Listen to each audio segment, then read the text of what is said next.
Hey guys. This is part 2 of What If Naruto Met a Legendary Creature. Hit like and subscribe if you like this one, and also please check the author in the description. Let's start. We are paid, that's all. We are God.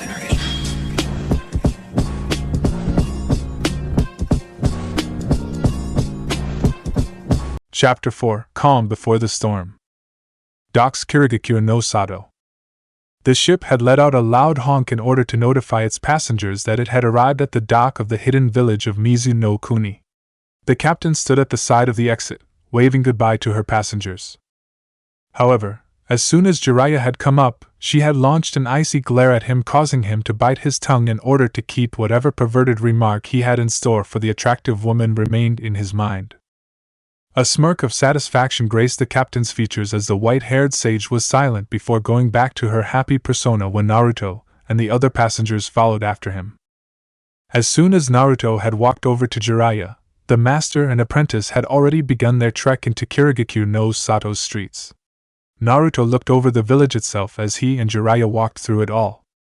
The village itself seemed a bit dark and gloomy, but that was most likely due to the large amounts of mist that coated the area, thus blocking a decent amount of sunlight. The buildings themselves were very amazing pieces of architecture which made up for the lack of viewing pleasure. A majority of the houses were basic 1 to 2 story houses for the civilians and or shinobi that resided within the area. But there were also many towering pieces of infrastructure that appeared to disappear into the clouds of mist that loomed high above the heads of the locals as well as the foreigners that walked the streets of the ninja village.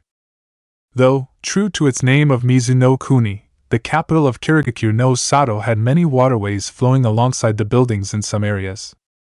The water flowed beneath water wheels which were used to turn the gears of grinding mills as well as, in a rather amazing show of innovative thinking, to turn a numerous amount of chakra-conductive metal turbines which were infused with lightning elemental seals to provide electrical energy which was then distributed accordingly throughout the village hidden in the mist.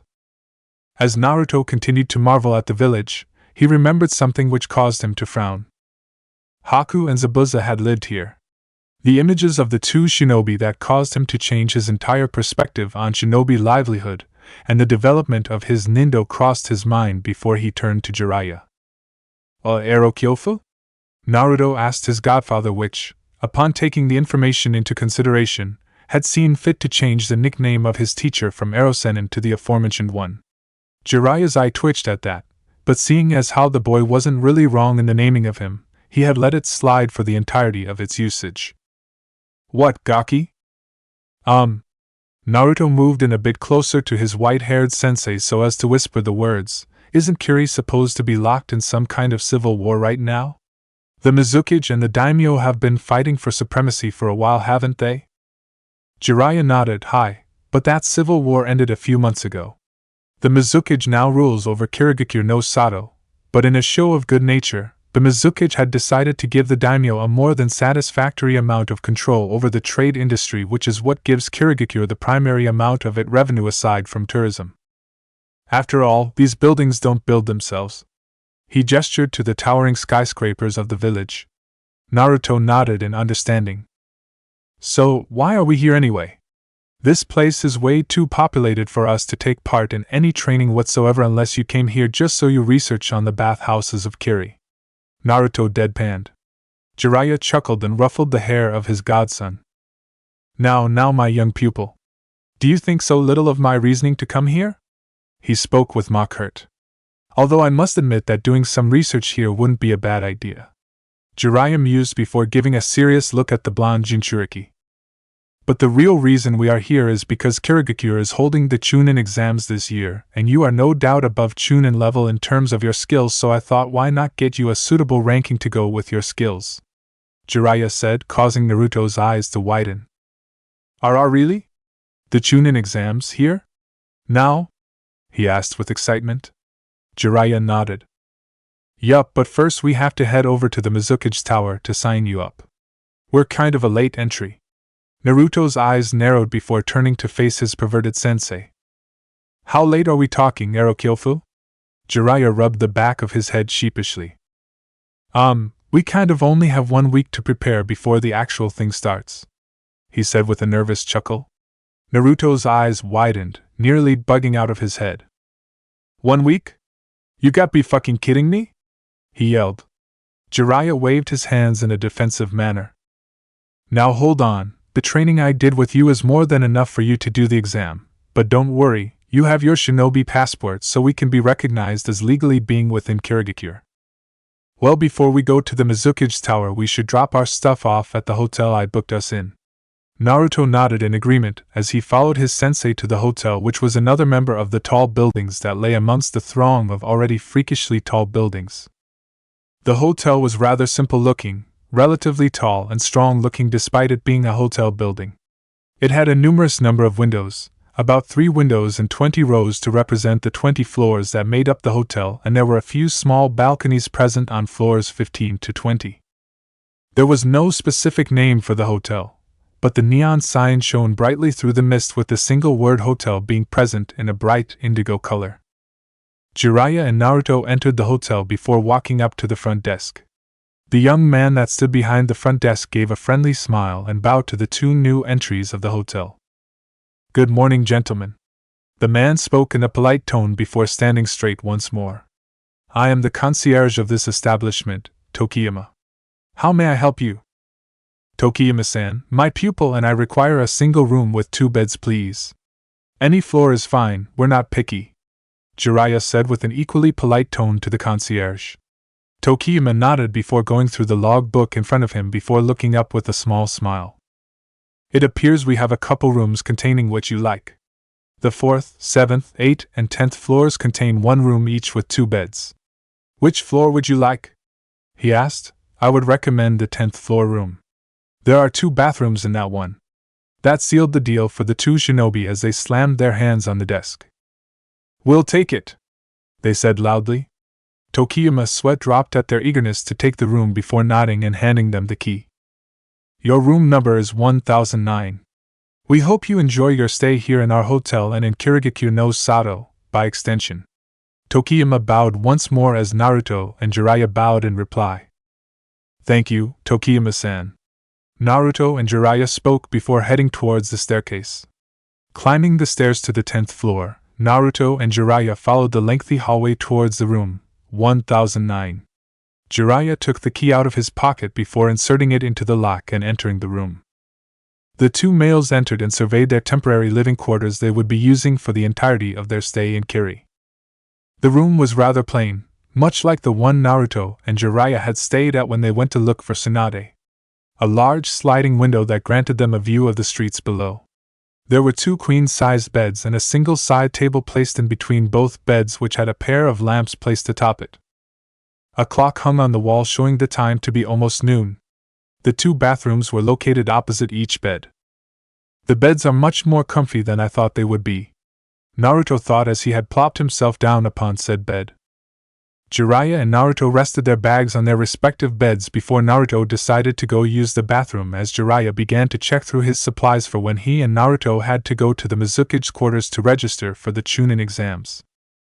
Ero Kyofu? Naruto yelled from the porcelain throne. Jiraiya's sweat dropped at his godson having to call him out from the bathroom of all places. Yes, Naruto? Just out of curiosity, what are the rules for the Chunin exams here in Kirigakure, because I doubt it will be anything similar to that of Konoha's? Naruto said. Jiraiya nodded in agreement. Well, that is true, but the only way to find out what exactly they will be doing for the Chunin exams this year is to take part in them, or at least be an examiner or the Mizukage. However, the only rule I remember being common in all Chunin exams is that you have permission to kill. The Gamma Sennin replied. The sound of the toilet flushing was heard, and in a few seconds after washing his hands, Naruto emerged from the bathroom with a frown on his face. So I'm guessing there will be a few people like that ankle lady who are sadistic bitches in the exam? Jiraiya laughed at his student's serious tone before nodding. Most likely, but damn Gaki, does Anko-chan really scare you? It's not that she scares me, Ero Kyofu. It's just that she's really, really creepy. I mean, she licked my frickin' blood. He waved his arms around for emphasis. Jiraiya ruffled his student's hair. It's okay, Gaki. Now then. The Toad Sage gained a serious look upon his face. I have to admit that there will be a problem getting you into the exams because only 3-man teams are allowed to enter the exam, just like in Konoha. So the problem lies in where to get you 2 other teammates. Naruto and Jiraiya stared at one another with thoughtful gazes, only for Naruto to suddenly break out into his infamous foxy grin. Alright, Gaki. Jiraiya spoke with a sigh, what is going on in that little head of yours? Ero Kyofu, I don't why you even see this as a problem. You're talking to a prank master who has Kage Bunshin and Henge at his disposal. Jiraiya blinked at the blonde in confusion before his eyes widened in realization. Gaki, you evil little genius you! Naruto's grin increased in size. Who claimed blondes were idiots? A large cylindrical tower stood before them. The tower itself appeared to be made of strong concrete, and probably had wood and steel used for supporting the gargantuan structure. The tower looked to be a good 10 feet taller than the Hokage Tower back in Konoha. It was painted with a deep ocean blue color, and white in an upward swirling pattern, making it look like the tower was made of a raging whirlpool. The kanji for water was placed in the center of a giant red circle which lay on the tower, with the symbol for Kirigakure laying on the arch that was above the doorway that led into the tower. Said symbol being the 4 wavy lines that were found on the Hittite of each Kirigakure shinobi. So this is the Mizukage Tower, huh? Naruto stared up at the towering architectural marvel. Yup, Jiraiya replied. Now come on, let's get you into those Chunin exams. He knocked on the door, its steel construction causing it to release a hollow clang with each knock. Suddenly a slot slid open, allowing for a pair of dark-colored eyes to peer through the door. Who is this? The owner of the pair of eyes spoke with a baritone, glaring at the 2 foreign ninja. I am Jiraiya, member of the Sannin no Konoha. I'm here to sign my students up for this year's Chunin exams. Jiraiya explained as he gestured to Naruto. As the eyes turned to look at Naruto, 2 other figures suddenly appeared beside him. The first figure was a young boy around Naruto's age, with straight, dark blue hair and had 2 white vertical highlights. He had pale skin and electric blue eyes. The boy wore a dark blue vest over a black, long-sleeved shirt and a pair of black pants and sandals. His build was rather muscular, but not so much that he would be registered as a bodybuilder. A katana was strapped to the boy's back. The second figure was another young male who looked the same age as Naruto as well. He had crimson-colored hair and matching eyes. Said eyes had dark black rings outlining them that would remind one of Gaara's eyes, and had a large grin present on his face which allowed one to see the abnormally sharp canines present in his mouth. The red-haired boy wore a red shirt with black sleeves and a pair of crimson pants and black shinobi sandals. His build was similar to that of Naruto's, thus showing that this boy was built for speed, not power, unlike his blue-haired counterpart. The 2 shinobi and Naruto all whipped out their passports to verify their identities. I'm Uzumaki Naruto, and these are my teammates. Kamina. He gestured to the blue-haired boy, and Kurama. He directed his hand towards the red-haired teammate of his. The dark-colored eyes narrowed as they surveyed the passports closely before a slight movement showed that the person had nodded. Very well, you may enter Mizukage-sama's dwelling. Jiraiya-sama, you and your pupils may pass through. The slot then closed, and the door opened, revealing the guard of the door.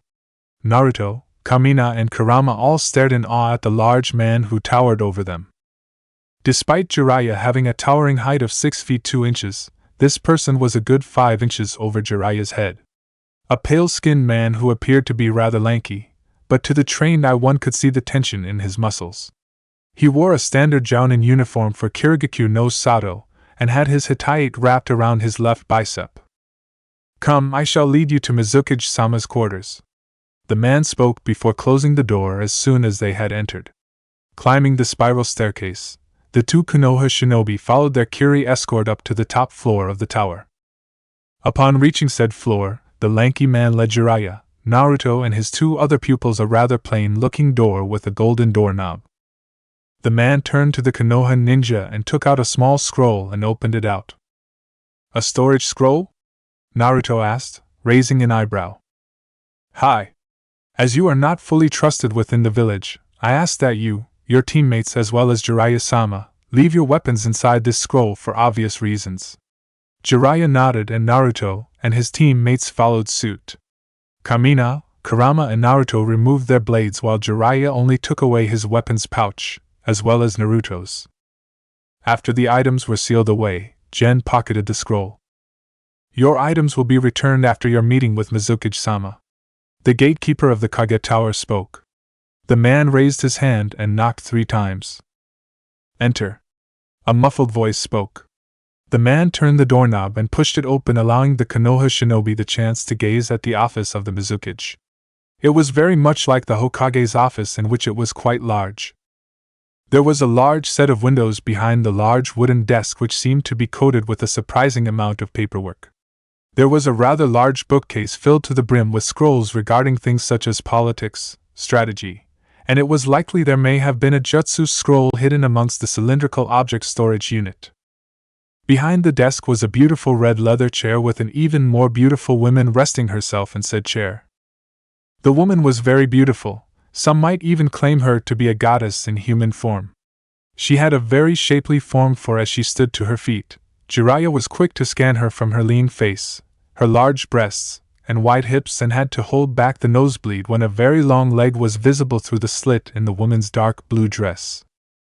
Said dress only began midway at her breasts, but the rest of her mounds were covered by a mesh undershirt. The woman had red oxide-colored hair that was very long, that extended well past her shoulders, and some managed to cover one of her dark-colored eyes. She had cream-colored skin and wore dark blue lipstick. A set of dark blue, high-heel shoes were worn on her feet, but if it weren't for the large dark blue and white hat that rested atop her head, one would not have even suspected this amazing specimen of the female populace to be the Mizukage of Kirigakure no Sato, Torimime. Next to the Mizukage was a tall, middle-aged man who wore what looked like a hunter nin's outfit. Looks like Haku's, Naruto observed. Aqua-colored robes were worn over a dark green turtleneck and matching pants, which were visible since the battle kimono only covered from his collarbone to the middle of his lower leg area. A pair of dark blue sandals was worn on the man's feet. His blue hair was slicked upwards and his Kiri hitai was worn around his forehead. His tan skin was slightly wrinkled and an eye patch covered his left eye, while the brown iris of his right eye glared at the Konoha ninja. This was Ao, Mei's bodyguard and a member of the Kirigakure NBU Hunter Nin Corps. Gen, is something the matter? The Mizukage asked as she looked at her tower's bodyguard. No, Mizukage-sama. The man knelt upon entering the room. My apologies for intruding so abruptly, as I know you are busy with the paperwork for the Chunin exams, but it appears that Jiraiya-sama of the Sannin no Konoha and a trio of genin have come to take part in the exams as well. Gen rose up and gestured to the Gamma Sannin and his genin trio. I see. Thank you, General, you may leave. Mei spoke with a nod of her head. Gen rose up to his feet, bowed once more, and left the room, ducking his head in order to avoid being hit by the upper part of the door frame. As Gen left, Mei and Ao turned their attention to the Konoha shinobi. Hello, Jiraiya-san. Mizukage-sama. Jiraiya spoke with a respectful tone. Despite his perverted mindset, he knew when to be himself and when to be serious. Mizukage-sama, as your gatekeeper had stated before, my apprentice, Naruto Uzumaki and his 2 teammates. Jiraiya turned back to the 3 and earned himself a sly wink from the blonde. They are here to enter your village's Chunin examinations. Since this is a rather late entry, I thought it would be best to notify you of this. Mei nodded before turning to Ao. Ao-san, please run a scan of our guests to see if they decided to go against Gen-san's wishes of handing over their weapons prior to entering in my presence. Ao nodded before holding up one hand and activated his sensory abilities. Ao-san is a member of the ANBU Hunter Nin Corps and one of, if not the best sensory-type shinobi in Kiri. Hence why he is now my personal bodyguard. Mei explained as she gave a sweet smile. Ao cancelled his chakra usage and then asked the Konoha shinobi to see their ID/passports. Upon looking at them, he verified that they were authentic before he turned to his superior. Mizukage-sama, they don't have anything that would harm you. Personally, I don't really see why they would want to harm you. You are a Kage and so. As Ao continued his rant, the Mizukage only focused on specific words in her bodyguard's dialogue. They want you. These words were prominent in her mind, and so the red-haired Kage turned and gave Ao a sickeningly sweet smile. Ao, shut up or I'll kill you. The eye-patch-wearing man's eye widened in surprise. Nanny? Again, what did I do? This always happens, he thought. Naruto, Kamina, and Kurama all sweat dropped while Jiraiya remained impassive, but in the end they couldn't help but feel a sense of foreboding towards the powerful shinobi before them. Alright, Jiraiya-sama.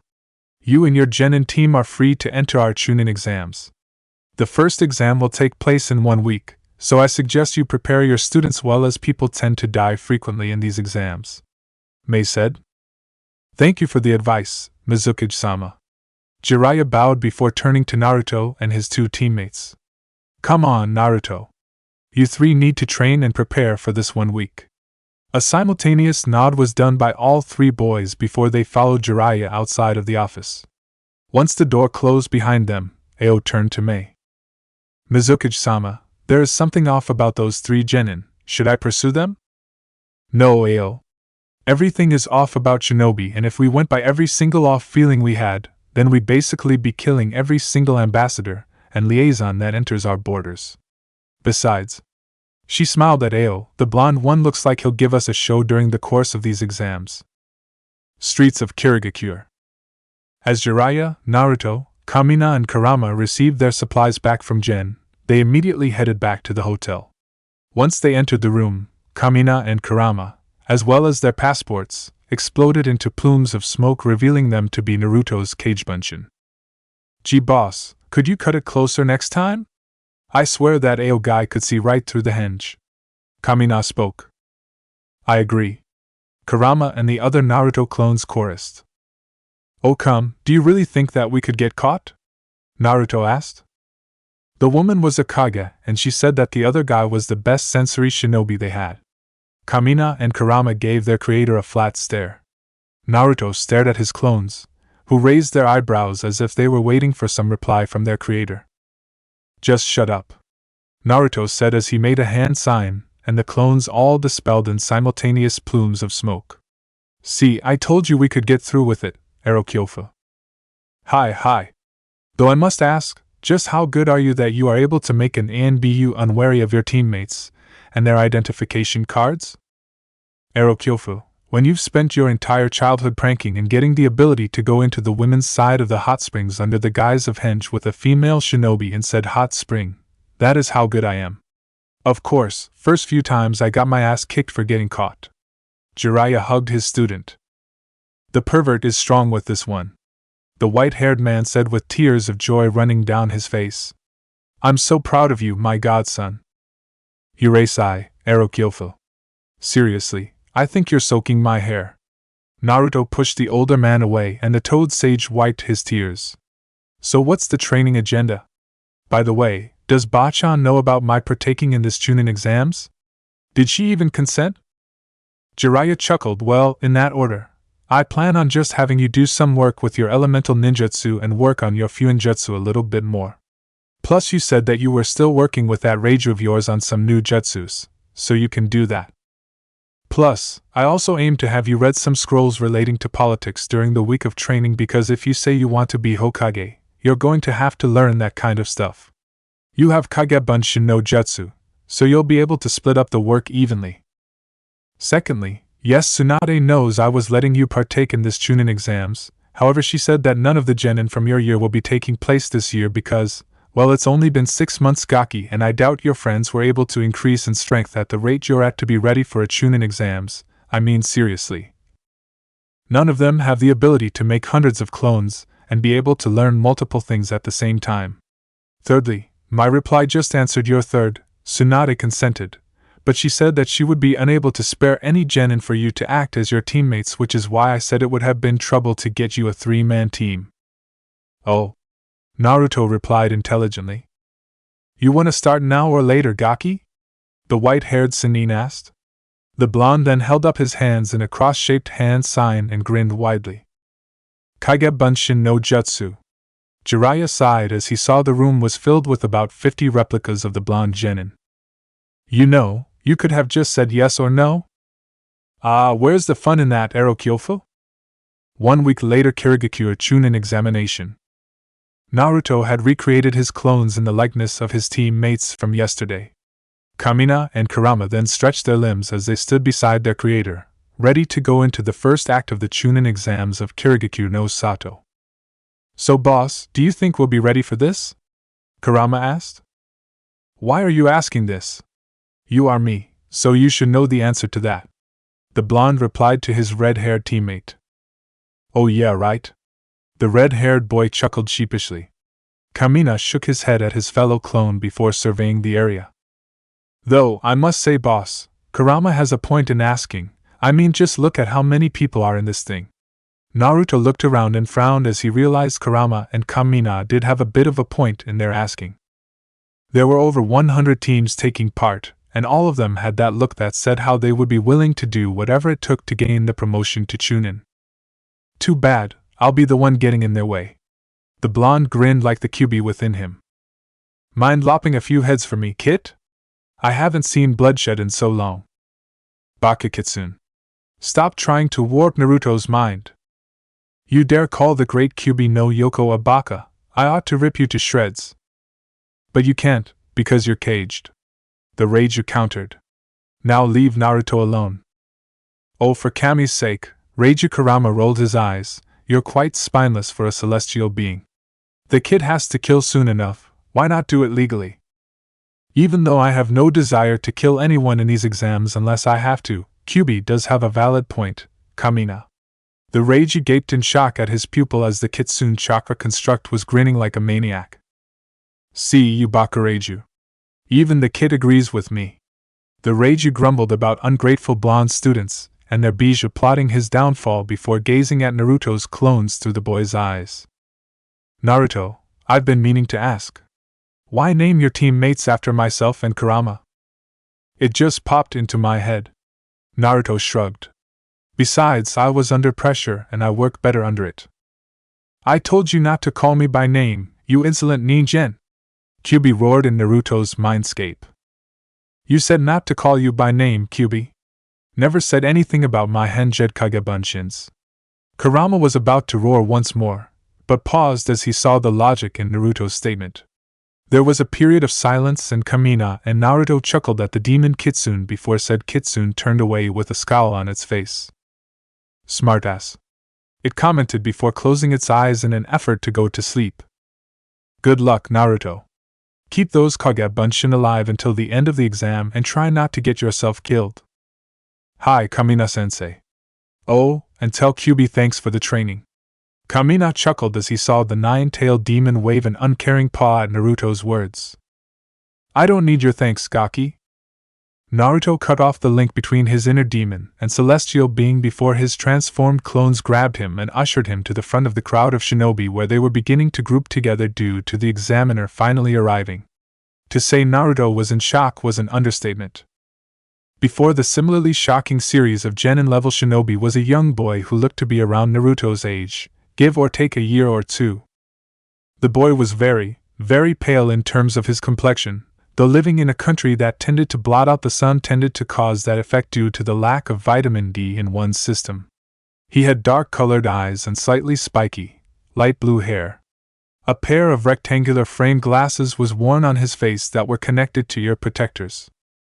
A dark blue turtleneck and camouflage patterned pants made his outfit along with a pair of dark blue shinobi sandals. His Kiri Hayatai was attached to the center of a vest that he wore around his chest. Attached to his back by a belt was a large object wrapped in bandages. Two black handles protruded from the object's base.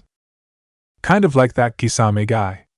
Maybe it's a sword, maybe it's one of the swords that belong to the seven swordsmen. Naruto thought.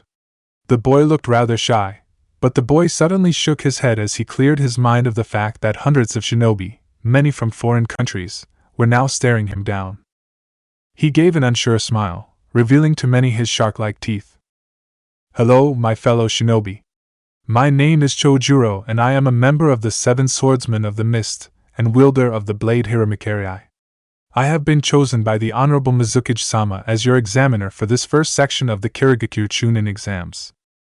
Chojuro spoke with a confident tone, but despite its sound, Naruto could see the insecurity the boy was feeling. However, the boy's introduction was an eye-opener to the fact that he was not what he seemed. Chojuro seemed weak, but given the fact that he was a member of the Seven Swordsmen of the Mist, the most revered set of swordsmen in all of the elemental nations, as well as a successful wielder of a blade, spoke volumes of the young boy's strength, as most Seven Swordsmen members were at least high jounin to Anbu level in terms of strength. The boy then flashed through hand signs. Suitun, Mizu Bunshin no Jutsu. Suddenly, 3 clones of Chojuro appeared out of the air as the mist and the boy's chakra mixed and condensed to form the clones. The swordsman then took out a small sealing scroll and unfurled it. In a puff of smoke, a small box appeared in his hands. Now then, each team will receive a number. So a single member of each team, come forward and put your hand in the box and take out a piece of paper. That will be your number. I will explain afterwards. The genin surrounding Chojuro nodded, and a single genin from each team went forth and took up their numbers from the box. Naruto reached in and felt around before settling his hands on a paper. Number 9, how ironic, he thought as he walked back to Kurama and Kamina. So boss, what did we get?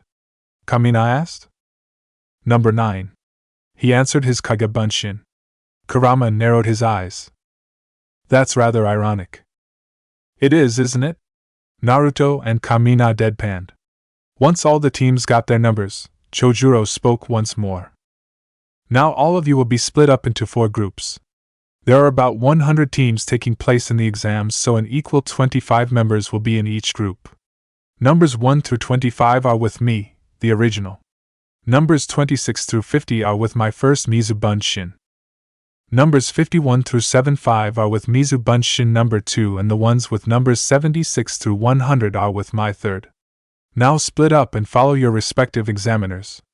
Chojuro explained.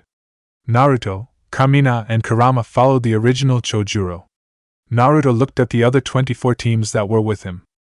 There were 3 Konoha Genin teams, but none that were part of his year of rookies due to the fact they looked to be about 2 years older than him. There were 2 teams from Kumo, 5 from IWA, 2 from Kusa, 3 from Taki, and the remainder were Kirigakyu shinobi. Chojuro then stopped in front of the gated entrance to a large landscape that was fenced in. The mist covering the area didn't help lower the intimidation factor the area was supposed to give off, but Naruto had been in the Forest of Death, fought Orochimaru, stared into the eyes of a Bijuu. 2 if he counted when he took on Shikaku during the invasion from Suna and Oto last year, and nearly took a Chidori through the chest from his former best friend. There was very little that scared him. Now then, this first part of the Chunin exams is a survival course. The area behind this fence is a large swamp and mangrove area that is home to many amphibious creatures, reptiles, and a few land-based creatures as well. A majority of which are gargantuan in size. I would know since I was nearly killed there during my test to prove myself as a worthy member of the 7 Swordsmen. Chojuro paused as he remembered nearly being eaten by a giant crocodile before turning back to the genin before him, a blush of embarrassment on his face. This is Kirigakyu's training ground, number 666, the demon's hunting ground. Way to be subtle about it. As if the number doesn't give away the danger level of the place. Naruto rolled his eyes. The demon's hunting ground is quartered off, so there are 4 sections of this area. U-25 teams are in the first quadrant of the grounds. In the center of the number 666 is a large facility where you all will have to go upon completion of this first test. However, your survival is not the only objective in this test. If you look at your number sheets you got earlier, you will see a picture stuck to the back of it. Chojuro paused as the genin took out their numbers and found Chojuro's statement to be true. There was a picture of a red and black box with the kanji 4 mist on it. I wonder what's in it. The blonde Jinchuriki thought. What is your object? Is the box correct? Chojuro asked. I got a red and black box, yeah? Same here. Us too. The responses were more or less the same, and so the blue-haired boy continued his explanation. Your secondary objective is to find that box. We have a fixed amount of boxes present in this quadrant. How much is a secret that I will not reveal to you all. You have 3 days to complete your task. So remember, survive, Find your box and get to the facility in the center of the grounds within 3 days. Also, don't worry about venturing into other quadrants. We've sectioned those off with electrical fencing, so in the end, you will still die by electrocution," Chojuro said with a nervous laugh, causing many to sweat drop at his bluntness. "He's as blunt as that Mizukage," Kamina whispered. "That's for sure," Kurama said. "All right," Chojuro shouted to get everyone's attention. "There are specific gates with your numbers on them. Go find them, and on my mark, you will enter this area." In a matter of minutes, the genin all reached their respective gates. Naruto and his 2 Henjed clones stared at the fenced entrance of gate number 9. "Alright, I have to keep you guys alive because, well, even though I can just make more clones and transform them, I don't want to waste too much chakra having to continuously recreate my teammates. We're counting on you to protect us, Boss-sama, Tebeo." Kamina and Kurama hugged their creator, causing Naruto to sweat drop at the red-haired and blue-haired clones. "Way to keep the pressure on me," he deadpanned.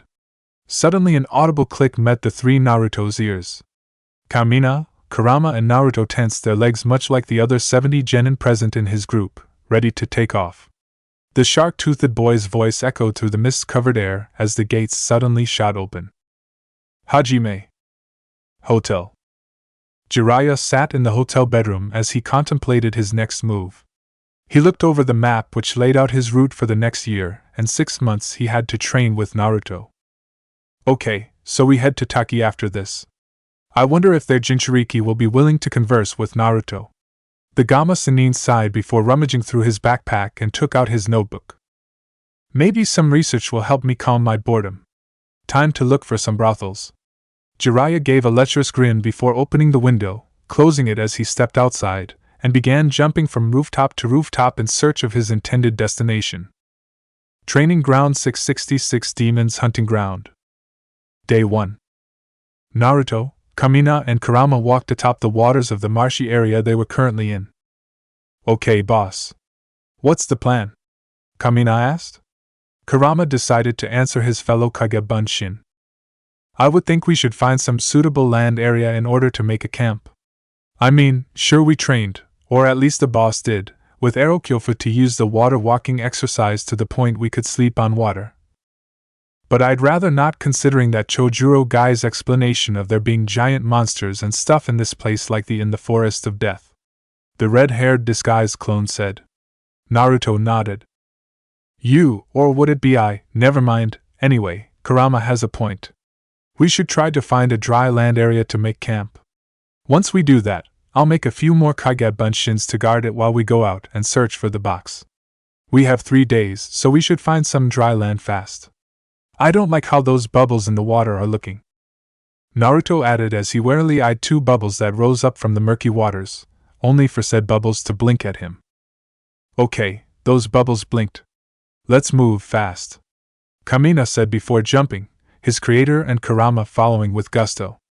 After a few hours of leaping across the water surface, the group had finally come across a relatively large patch of dry land. It was small enough that Naruto thought that it couldn't even cover half of the quadrant his team was in, but large enough that it provided enough room to make a campsite without immediately being spotted should someone have also found the land area. The mist in the air helped with that, but Naruto noticed that the amount of mist was noticeably that may have been due to the towering trees that were located on the piece of land. "Alright, Kage Bunshin no Jutsu." Naruto made 10 replicas of himself appear in plumes of smoke before reaching into his weapons pouch and took out a scroll. He opened it out, revealing the seal array drawn on it. He placed it on the ground and then rested his hand on the seal before pumping a small amount of chakra into it.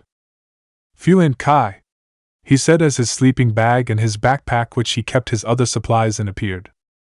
"Oh, boss, what about us? Where's our sleeping bags?" Kamina asked. "Yeah, boss, we're your teammates, despite us being temporary in this plane of existence," Kurama added. Naruto pinched the bridge of his nose before glaring at his teammates. "Complain and I will replace you with another pair." Kamina and Kurama nodded readily at their creator's words. Besides, they were clones that ran on exactly 1/10 of Naruto's massive chakra reserves, and due to them being non-living, in a sense, they required no sleep, water or food. Guess we'll just be on guard duty with the others during the night shifts then. The two Henjed Bunshins muttered to themselves. Leaping from tree to tree in the misty, forested area, the Naruto trio heightened their senses to their limits in order to search for the red and black box that would grant them access into the facility where the second part of their Chunin exams would take place. So boss, I know it's a bad time to ask, but do you know what you're doing and how we're going to find this box? Kurama asked. Naruto's sweat dropped as he turned to face his red-haired teammate. Not a clue. Kamina had sighed at his creator's mind, but then again they were the same person, so technically he and Kurama did have the same mindset as Naruto. The trio then paused as they felt pulses of chakra scattered throughout the forested area. A multitude of screams also met their ears and the three winced at that. Guess the people are starting to dwindle, Kamina commented. Naruto nodded. Though I pity their losses, it only gives us that much of an advantage in getting those boxes. Come on, we have to keep moving. As they continued their search, Naruto's ears twitched, and he quickly took out a kunai and turned around. Kamina and Kurama did the same, only they drew their ninjatos. He sniffed the air and the blonde Jinchuriki frowned as the mist was messing with his sense of smell. Kyuso. Of all the times for my sense of smell to be a handicap. The blonde let his thoughts hang within his mind as he blocked a trio of shuriken headed his way with the kunai in his hand. He then threw said knife in the direction the metal stars came from, resulting in the figures he aimed at having to move. Like hell you're getting away, Naruto growled. He reached into his weapons pouch and pulled out 4 seal tags, each one bearing a seal array made for a barrier-type seal. Kurama and Kamina worked on getting the trio of assailants enclosed, which worked with a mixture of chasing and using kunai and shuriken in a method to cause them to divert towards the intended area.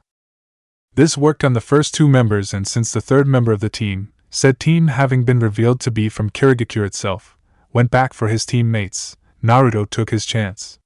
He quickly dropped down on the ground and placed the 4 seal tags on the ground before flashing through a few hand signs. Fuinjutsu, Kara Ori. The seal tags glowed and the Kiri team looked around and laughed. That did nothing. The first member laughed, a boy. Come on, let's get out of this trap, the female member of the trio spoke sarcastically.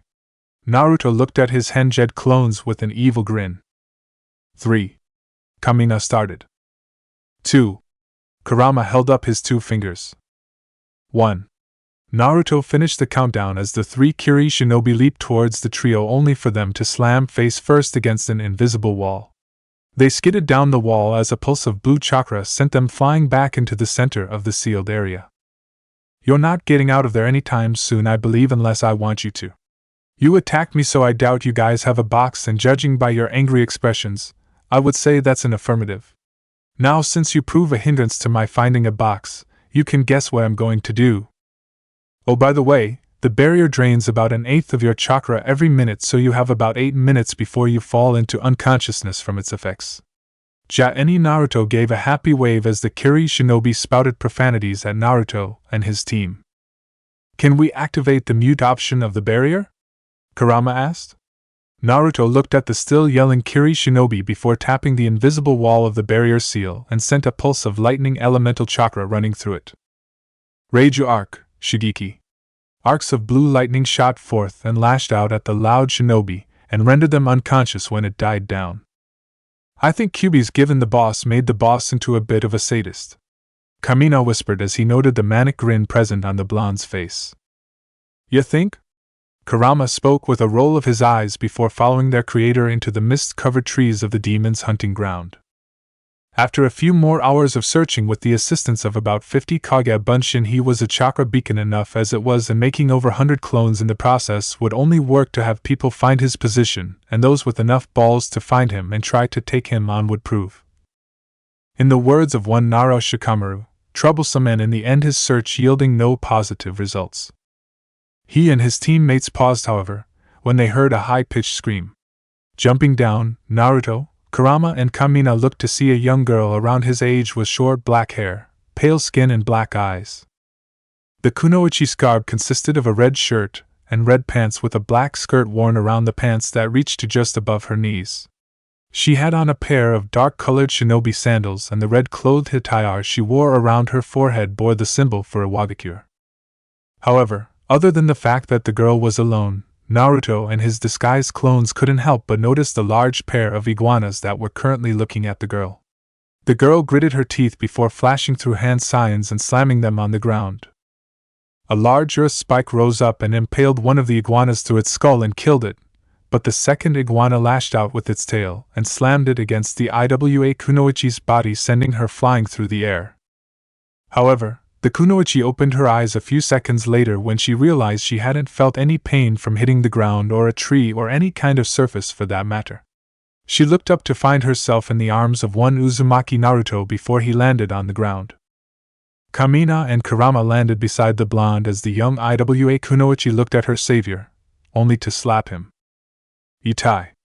Oi, what was that for?" he yelled. "I saved your life just now. So, I don't need saving, especially from a Konoha shinobi," she growled when she took notice of the blonde's Itai. "I need the box that is being held by that giant piece of shit," the Iwa Kunoichi said, and Naruto and his two teammates looked to see that the girl was telling the truth as the surviving iguana had a red and black cube inside its mouth. In its mouth. Naruto deadpanned as he let go of the Iwa Kunoichi. Said Kunoichi growled at the blonde before standing up and dusting herself off. "Where are your teammates? Shouldn't they be helping you with this?" "My teammates are back at the campsite we made. They know I'm strong enough to handle myself, and I couldn't call myself the Tsuchikage's granddaughter if I wasn't," she said, and then took off towards the brown and black reptile, leaving a shocked trio of Narutos due to the bit about her being related to the Tsuchikage. "Should we help her?" Kurama asked. "I would say we shouldn't. I mean, she just said she was the leader of Iwa's granddaughter. But it's against our principles," Kurama said. "What principle is that?" Naruto asked. "Save lovely young ladies in distress. Besides, I hate reptiles." "We all do, Baka," Kamina said. "We're the same person, remember? The boss just makes us look different for the sake of getting through this thing." "Got a point there, plus, we get a box too." Kurama grinned mischievously. The blonde and his Henjet Kage Bunshins took off as the Iwa Kunoichi jumped over the claw swipe from the iguana, only for its extremely long claws to extend from its other forelimb. She twisted, wincing in pain as the claws managed to graze her side. As she landed, she quickly went into a jump to avoid the tail, but the iguana proved to be extremely quick to follow as it suddenly opened its jaws, prepared to eat her with its razor-sharp teeth. The Kunoichi's eyes widened only for Naruto's chakra-covered foot to crash against its lower jaw and shut the mouth of the lizard. "I said I didn't need help," she yelled. Kurama and Kamina slashed at the lizard's back limb, sending it to the ground, immobile due to its tendons being sliced through by the wind chakra-coated ninjatos. "Well, you were about to be eaten, so I would assume that you need help," Naruto said as he walked up to the Kunoichi. The Iwa shinobi snarled at the blonde before sighing. "Fine, but I can manipulate the earth, so try and take that box and I'll skewer your testicles on an earth spike. All right?" the Tsuchikage's granddaughter threatened. Naruto's eyes widened as he unconsciously gripped his family jewels in fear. "Hi, Kunoichi-sama. And the name is Kuratsuchi, not Kunoichi-sama," she growled before flashing through hand signs. "Doton, Doryoden no Jutsu." A large earth dragon rose up from the ground and shot forth towards the iguana, but the giant reptile crushed it as it used its surprisingly strong upper body strength to smash its head. However, the iguana suddenly found its attacking forelimb missing as Naruto had sliced through it with his wind-enhanced ninjato. Kamina then went beneath the iguana's body and stabbed it in the chest with the kodachi it held, impaling a lung. Kurama then stopped the spasming reptile's desperate movements by slicing off its last usable limb, the right forelimb. As the iguana was now bleeding profusely and having trouble breathing, Kuratsuchi attacked. Doton, Iwa Juriken. A large stone suddenly sprouted out of the ground beneath the iguana's throat and continued its upward movement before decapitating it. The brown and black head of the mighty reptile fell with a dull thud with blood leaking from it. Kurama then opened the monster's jaws wider before reaching in and pulled out the black and red box with a toothy grin present on his face. I believed I threatened to sever your manhood if you took that thing from me. Now give it here, Blondie, Kuratsuchi said, making a gimme motion with her hands. The Jinchuriki and his disguised clones looked at one another, and then back at the black-haired kunoichi before them. First of all, the name is Uzumaki Naruto. Secondly, why would I do that? It's an empty threat. I could easily escape with my teammates here. Naruto grinned and he held on to his clones. He then prepared to leap away with his Kage Bunshins, only to find himself stationary. Kurama and Kamina felt themselves stuck to the ground too, and their eyes widened in shock as they looked down at the ground where their sandals were now trapped by a gray-colored substance. Kuratsuchi then walked up to Kurama and snatched the red and black box from him. The red-haired boy exclaimed as he aimed to reach for the object only for the IWA genin to avoid the swipes at her. No can do, Uzumaki-san. Kuratsuchi spoke with a sly smile. A copy of the girl then appeared next to her from behind the trio of Konoha shinobi, making their eyes widen. When did you? When you were busy with the iguana earlier, I made a countermeasure in case you pulled a stunt like this. I made a Tsuchi Bunshin and had it use my Yotan, Sekijio no Jutsu on you three so that it would stick you guys to the ground and allow me to take the box back. She grinned as she noted the angry, yet impressed, looks from the blonde and his teammates. Naruto growled in anger before his eyes flickered crimson as he held up his hands in a cross-shaped hand sign. Kage Bunshin no Jutsu. Suddenly, 30 solid clones of the blonde appeared in multiple plumes of smoke. Some you guys, get us out of here. The rest of you, attack her and get the box back. Like hell you're getting this, Kuratsuchi said as the clones charged her for an overpowering physical, frontal assault. The IWA Nin and her earthen clone flashed through hand signs before taking a deep inhalation of air. Suetun, Mizurappa! A blast of water shot forth from both Kuratsuki's mouths, forming a conical shape like a trumpet's bell. The powerful wave of water washed over the Kage Bunshins, causing many to dispel from the four with which they were struck with. See ya later, Uzumaki-san. I can tell you're strong, so I'll be aiming for a fight with you soon, Kuratsuchi teased as she leaped into the trees. In those few seconds, Naruto was cursing as he finally was able to free himself, Kurama and Kamina, from the surprisingly dense material, with his clones having finally managed to weaken it with numerous slashes from their ninjados. I'm probably going to regret not getting back that box, he muttered as Kuratsuchi had taken to the trees and headed back to her camp. Probably, boss, you had it in your hands. You're going to regret not taking the box, period. You better hope we find another box soon, then otherwise Ero Kyofu is going to really kill you for not getting into the second part of the exam, and us too. Naruto sighed as he rubbed his head when Kurama hit him at the end of the mini rant he just did.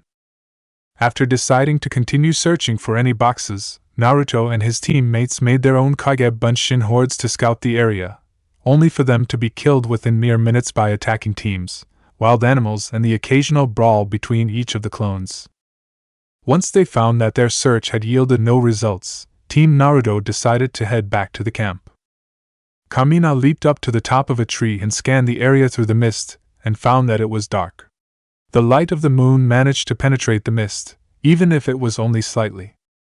Kyuso, I can't believe the day went by so quickly, the blue-haired clone thought as he ran back down the tree, using chakra to stick to its surface. As he reached his creator and fellow Kage Bunshin, Kamina spoke. Guys, we have to head back to camp quickly. It's dark out right now and it'll be no help to look for a box now. Let's try again tomorrow. Alright, let's head back to the campsite, Kurama agreed. Naruto led the way back to the makeshift campsite. His guard clones had worked on using their Fuinjutsu skills to create a protective barrier around the area while also gathering some firewood. Yo boss. A pair of clones walked up to the original with a fish as big as himself in their hands. Check what we caught, let's eat. Naruto grinned widely at himself before hugging the other two blondes. I love Kage Bunshins, he cried, tears of joy. Well, we are you, one of the fish-holding clones said.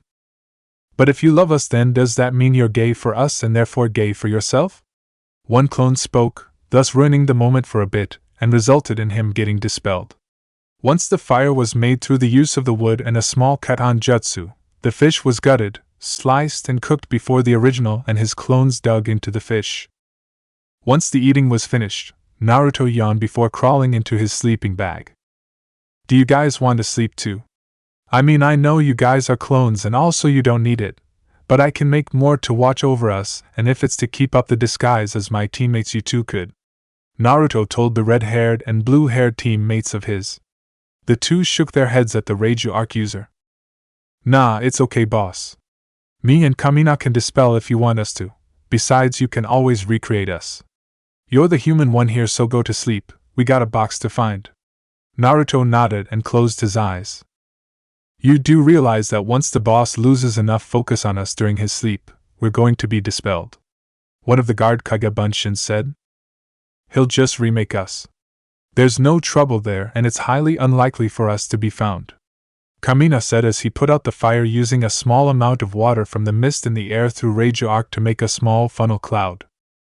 Like Erokyofu said, fire, wind and lightning are cool elements, but the best element for a shinobi is shadow. Kurama quoted.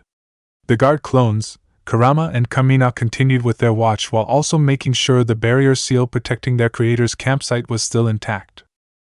However, within the next 3 hours, they had all been dispelled by Naruto's mind finally having lost its subconscious grip on keeping them in the plane of the living. Day 2. Naruto yawned as he stretched his limbs, cracking his neck and back in order to relieve the tension in them. He blinked rapidly as his pupils dilated and expanded in order to regulate the amount of light that entered his eyes. Alright. This is the second day. I have to find a box by the end of today, or else I may be royally fucked. But where would I find a box? Naruto said to himself, tapping his chin in thought.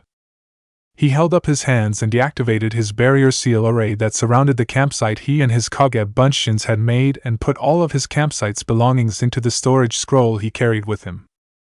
Learning Fuinjutsu might have been one of the best things I had ever learned. The blonde Jinchuriki thought as he held up the scroll and placed it into one of the many pockets that were found on his pants. I won't need my Kagebunshins to make my teammates until I find a box and reach the facility, so I can finally ride solo for this thing. Naruto took off through the mist-covered landscape, leaping from one tree to the other before dropping down to the ground as he detected a scent as well as heard a pair of loud noises below him. He landed softly and with barely any sound before hiding behind the tree he had dropped from. He peeked out from behind his coverage and saw 3 genin that appeared at least 1 year older than him. One had long red hair that reached just between her shoulder blades and had dark-colored skin, akin to that of a chocolate brown. She wore a black, sleeveless top and long black pants with black shinobi sandals. She had on a pair of golden earring and her hataite was attached to a white cloth which she wore as a hairband, revealing that she and the 2 people beside her, most likely her teammates, Naruto had thought were from Kumogakure. Her amber eyes seemed to glow in comparison to the slightly murky area of the demon's hunting ground. A small sword was attached to her back. The girl appeared to be beating down on a boy with similar skin color. The boy's black hataite was wrapped around his forehead, and his white hair was in a spiky style akin to that of Naruto's. His dark-colored eyes glanced upwards with slight fear towards the girl that was currently attacking him. He wore a dark gray sweater and black pants with black shinobi sandals. His blade was attached to his back, just like the redhead's own, and in his mouth was a small stick that protruded from between his lips. Naruto immediately thought it was a cigarette, but when the boy opened his mouth to release a cry of pain from a rather painful blow to his skull, it was revealed to be just a regular red lollipop. Karui, Oma, will you two stop arguing? Your noise will get us found, and that's not cool. The final member of the Kumo team spoke. Naruto's eyes widened as he noticed the girl, or more specifically, her above-average-sized breasts. Holy shit, they could be as big as Bachan's if she keeps this up.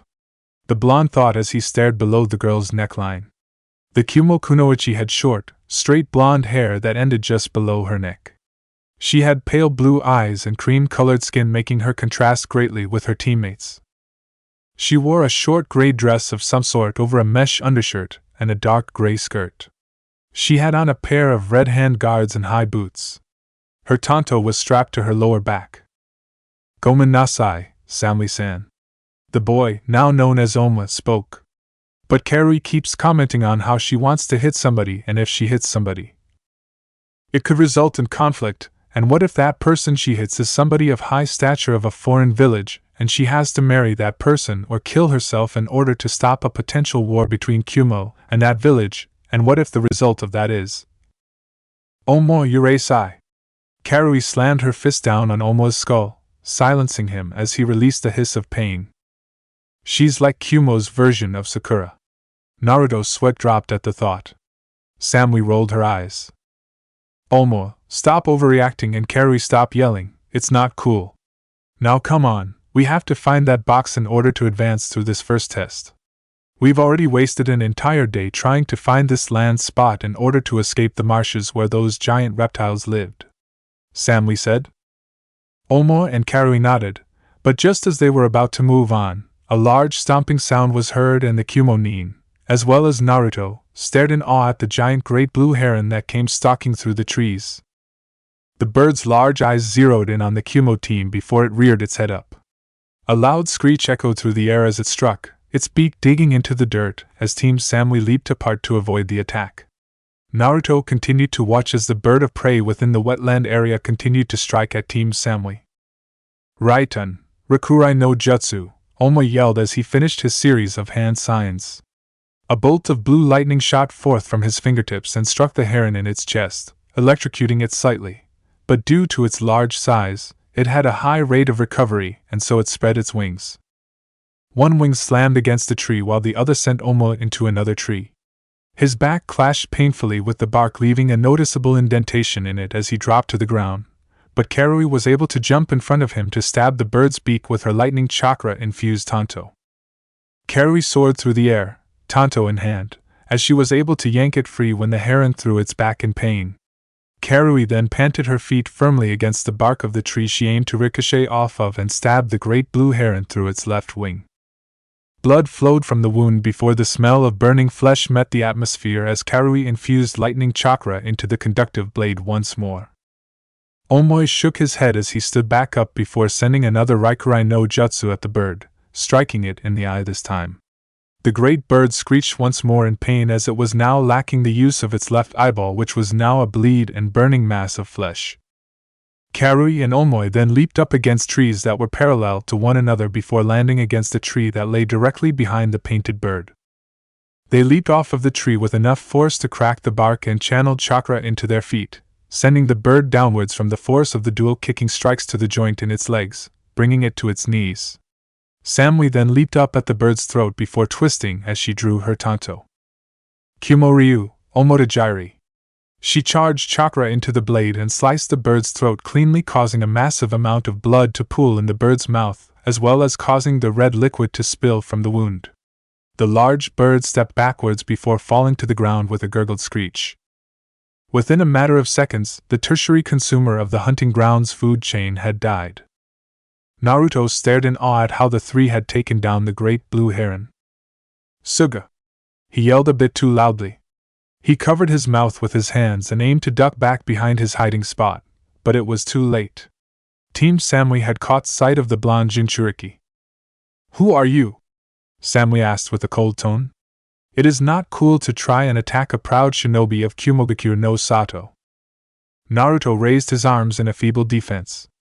"Now hold on there, Kunoichi-san. I was just looking for a box myself when I came across you guys fighting that bird. Though I must say, I am very impressed. You guys took it down like it was nothing." "Well, we are a pretty good team," Kiri said with a large amount of exaggerated pride in her voice. Naruto nodded before looking at Omoi and waved. "Do you have any more of those lollipops?" Naruto asked innocently. Samui, Kiri and Omoi looked at each other with surprised looks. This Konoha shinobi had just appeared out of the blue, complimented them on their skills, and now was asking Omoi for a lollipop. "Just who the hell are you?" Kiri asked. "I am." He was cut off as Omoi suddenly began another exaggerated rant as to who he was. "He's probably one of those shinobi that tried to gain your trust and then slit your throat or stab you in the back, And I mean that both literally and figuratively. Or maybe he's secretly an examiner from Kiri that is under the guise of a Konoha shinobi in order to trick us, or maybe. Onmoi Yurei-sai. Gomen. My teammates are very uncool when they argue. Samui spoke, but her cold gaze still remained. It's okay, but I can understand your teammates' mistrust. I am a foreign shinobi in this exam, and I am a fellow competitor who can most likely kill you. Team Samui tensed at that, but I won't, he said quickly, raising his arms to show he wasn't going to do anything violent. Where are your teammates? From what I heard, Konoha is a very strict nation when it comes to teamwork. Samui said. Naruto blinked at his fellow blonde. We split up. He came up with an excuse right then and there. In order to find the box to move on, we decided to split up and cover more ground. Seeing as how I'm alone and stuff, you guys want to maybe work together. I know you guys are a team and all, but maybe we can help each other out. We can find a box for one another, but I won't make a promise that I won't take the first box we find. You're surprisingly honest for someone who aims to use us. Usually people tend to remain quiet about it. Karui said as she and her teammates had sheathed their blades once realizing Naruto had truly meant them no harm. Naruto shrugged at the red-haired girl's comment. It's a blessing and a curse, but you'd be very surprised at how well I can lie. Naruto winked at the amber-eyed girl, causing her to gain a slightly flustered look. Well, I apologize for denying you the opportunity, but we will not be willing to work with you. The sole fair-skinned member of the Kumogakyu team spoke. Naruto waved his hand at Samui. It's no problem, Samui-san.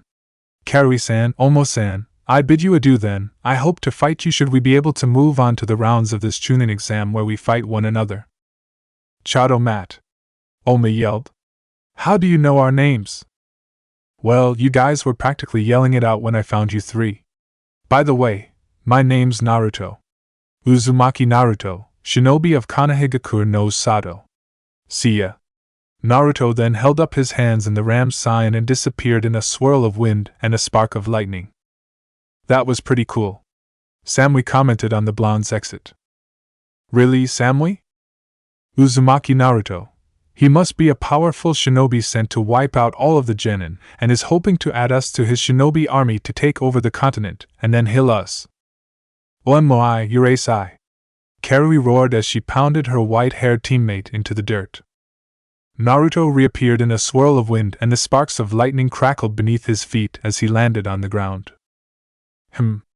Raijuu arc, Shunshin still needs some work. The lightning still tingles a bit, Naruto said as he shook his slightly numb body.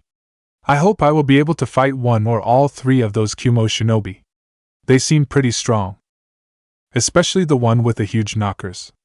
Kurama teased the blonde, causing him to blush crimson. Yurei-sai, Baka Kitsune! Naruto mentally shouted. This is not the time to be teasing the boy, Kurama. He needs to find that box to advance through this test, but the thing is that we have no idea where they would hide it.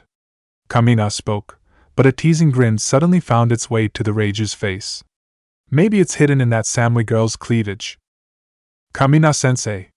Naruto blushed even more at the mental images the two powerful beings were sending him of him putting his hands on Samui's breasts.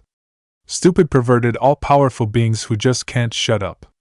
Naruto grumbled as he looked around Training Ground 666. He then decided that the forested area of the training ground proved to have no results. Maybe the swamp area has some clues or the exact location of a box.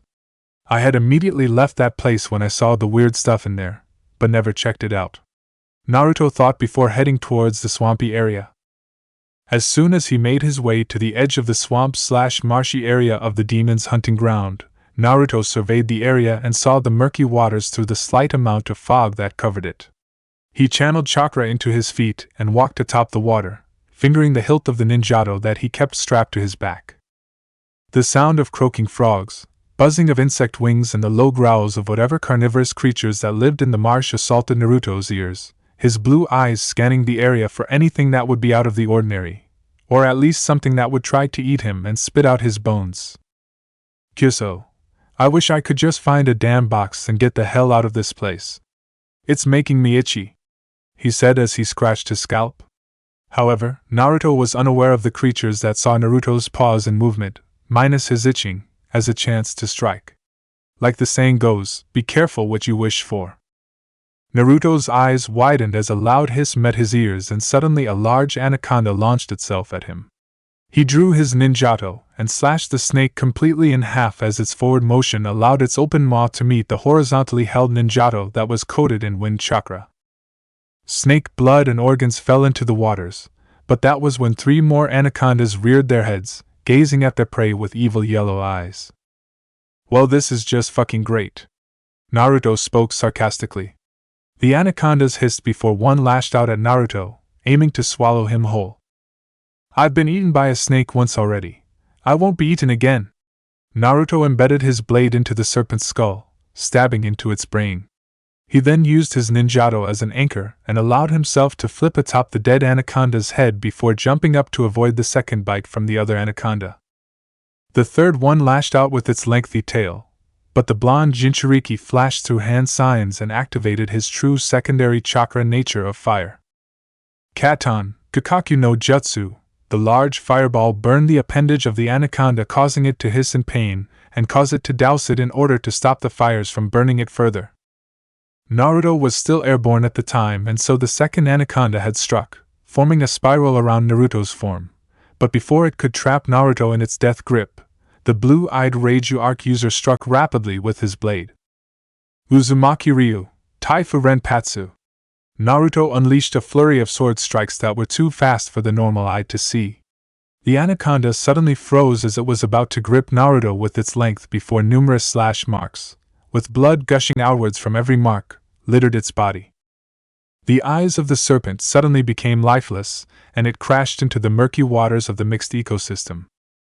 Given that this place is a mixture of a mangrove, a swamp, a marsh, and a rainforest all in one, I shouldn't be surprised if I see things like this, but god damn it, why do I always get attacked by the dangerous shit? Naruto yelled in his mind as he landed on the waters. The third and final anaconda hissed as it stared at Naruto, now aware of the danger its prey posed, and so it looked for a smarter tactic. Come on, you stupid reptile. Naruto flicked his blade, ridding it of the snake's blood. I'm not going to hurt you, I'll fucking kill you. Naruto gave the yellow-eyed creature a rather sadistic grin akin to that of his Bijus. He channeled chakra into his ninjato before slicing the air. Uzumaki Ryu, Kazujiri. A distortion in the air suddenly graced the large serpent's presence, and a large diagonal slash formed on its body, causing it to hiss in pain before diving beneath the murky waters. Naruto cursed as he looked over the water, for a shadow or bubble, any sign that would make him aware of the anaconda's presence. Kyuso, come on you dirty snake. Naruto muttered. A bubble popped behind him and he leaped into the air, but it was for naught as the anaconda's lengthy form easily caught up to him, and the reptile swallowed him like the tiny morsel he was. The snake licked its lips as it gave a nod of approval for finally eating its blonde prey. However, it suddenly froze and the top half of its body was cut through cleanly as a thin circle of chakra burst out of its body. Uzumaki Ryu, Enkin! The anaconda's body fell to the ground as Naruto leaped out of the sliced serpent. Naruto groaned. Kyuso, that's the second time, and during the same damn exam too. Naruto paused as he sniffed himself and recoiled in disgust. And now I smell like snake guts, again. Why, Kami-sama, do you hate me or something? He yelled at the mist-covered sky. His question was answered in the form of 5 anacondas, 6 tigerfish, 12 mutated dragonflies, and a trio of giant snapping turtles bursting forth from the waters and the air surrounding him. Yeah, Kami-sama hates me. However, before he could prepare to fight with these reptiles, a loud roar echoed through the air. The blonde was placed into a state of confusion as he noticed the creatures surrounding him had now decided to fly away or dive beneath the water in what seemed to be out of fear. A few moments of silence greeted the Jinchuriki. He blinked in confusion when he felt something beneath him, and then a large amount of bubbles appeared in front of him. Naruto continued to stare at the bubbles before a large pillar of water shot up, dousing Naruto, but he was a bit thankful for it, seeing as how it got rid of the anaconda's flesh that covered his body and ninjato. The water pillar then fell and Naruto could only drag his hand down his face in anger and frustration as he stared at the gigantic bipedal lizard that lay before him. Its scales were a deep green and its forelimbs were now akin to muscular arms with 5 sharp claws on each one. Its back had many large, silver spines protruding outwards and descended all the way to the tip of its large tail. Its deep yellow eyes seemed to glow, but Naruto noticed something around the giant monster's neck. It was a collar and a name tag. Gajira. He read before sweat dropping. Reptiles hate me. He deadpanned. No kidding, Kit. Not now, Kyubi. Naruto answered the 9-tailed fox. However, though Gajira the mutated reptile scared the fuck out of the blonde, his fear was replaced by surprise and joy as he saw something else hanging from the collar's name tag. Could it be? It was. A box. He yelled in surprise. The blonde pumped his fists into the air before noticing the shadow that covered his form. Naruto, look out! Kamina's voice caused Naruto to take notice of his situation. His eyes quickly changed from happy to serious as he quickly channeled chakra into his feet and took off in a burst of speed, avoiding the giant tail of Gajira. Gajira roared as it looked around for Naruto's form. Naruto appeared in the giant lizard's face, making its yellow eyes widen in shock. Naruto flashed through hand signs before clapping his hands together. Raijuu arc, Raya! A large cumulonimbus cloud suddenly coated Naruto's hands before a blast of wind and blue lightning shot forth and crashed into Gajira with the booming sound of thunder resounding through the air. Gajira roared in pain, but quickly recovered and slashed at Naruto, his large forehand sending Naruto flying through the air and into the water. The blonde quickly resurfaced, only to be forced to dive back under to avoid the sweeping tail of the bipedal reptile. Gajira growled before his yellow eyes shone brighter, and it released a blast of green flame from its jaws. This creature couldn't be, Kamina thought. Really?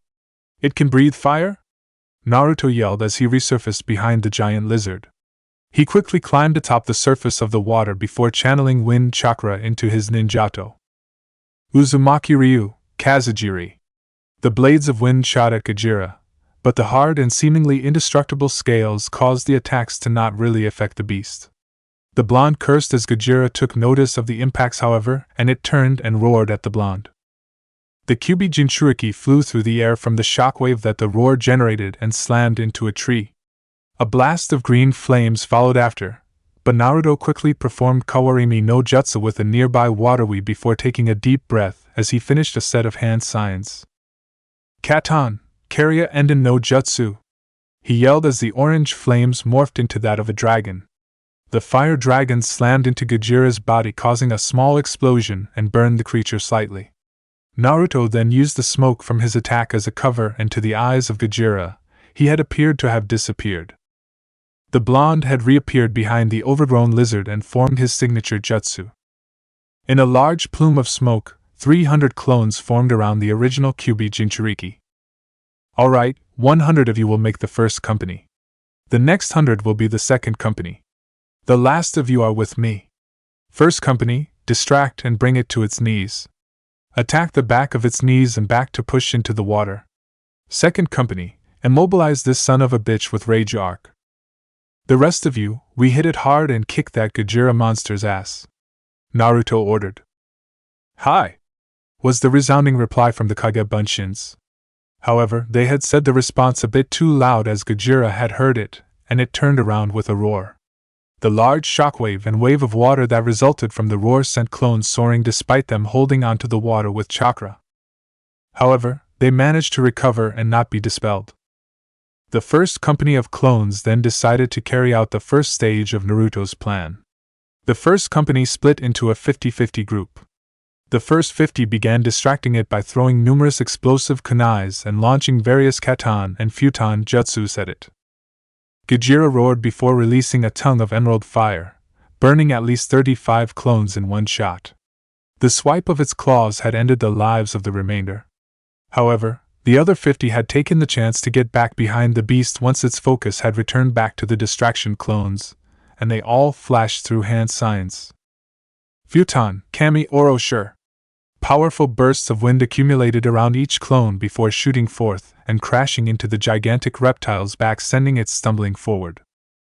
The beranked futon jutsu had the ability to carve a trench into the ground and spear through trees, thus 50 of them would have had more than enough power to send Gojira stumbling despite its powerful scales.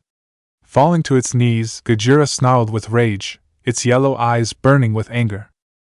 Another blast of wind impacted with its back. However, Gojira proved to be very resilient as it was quick to counterattack.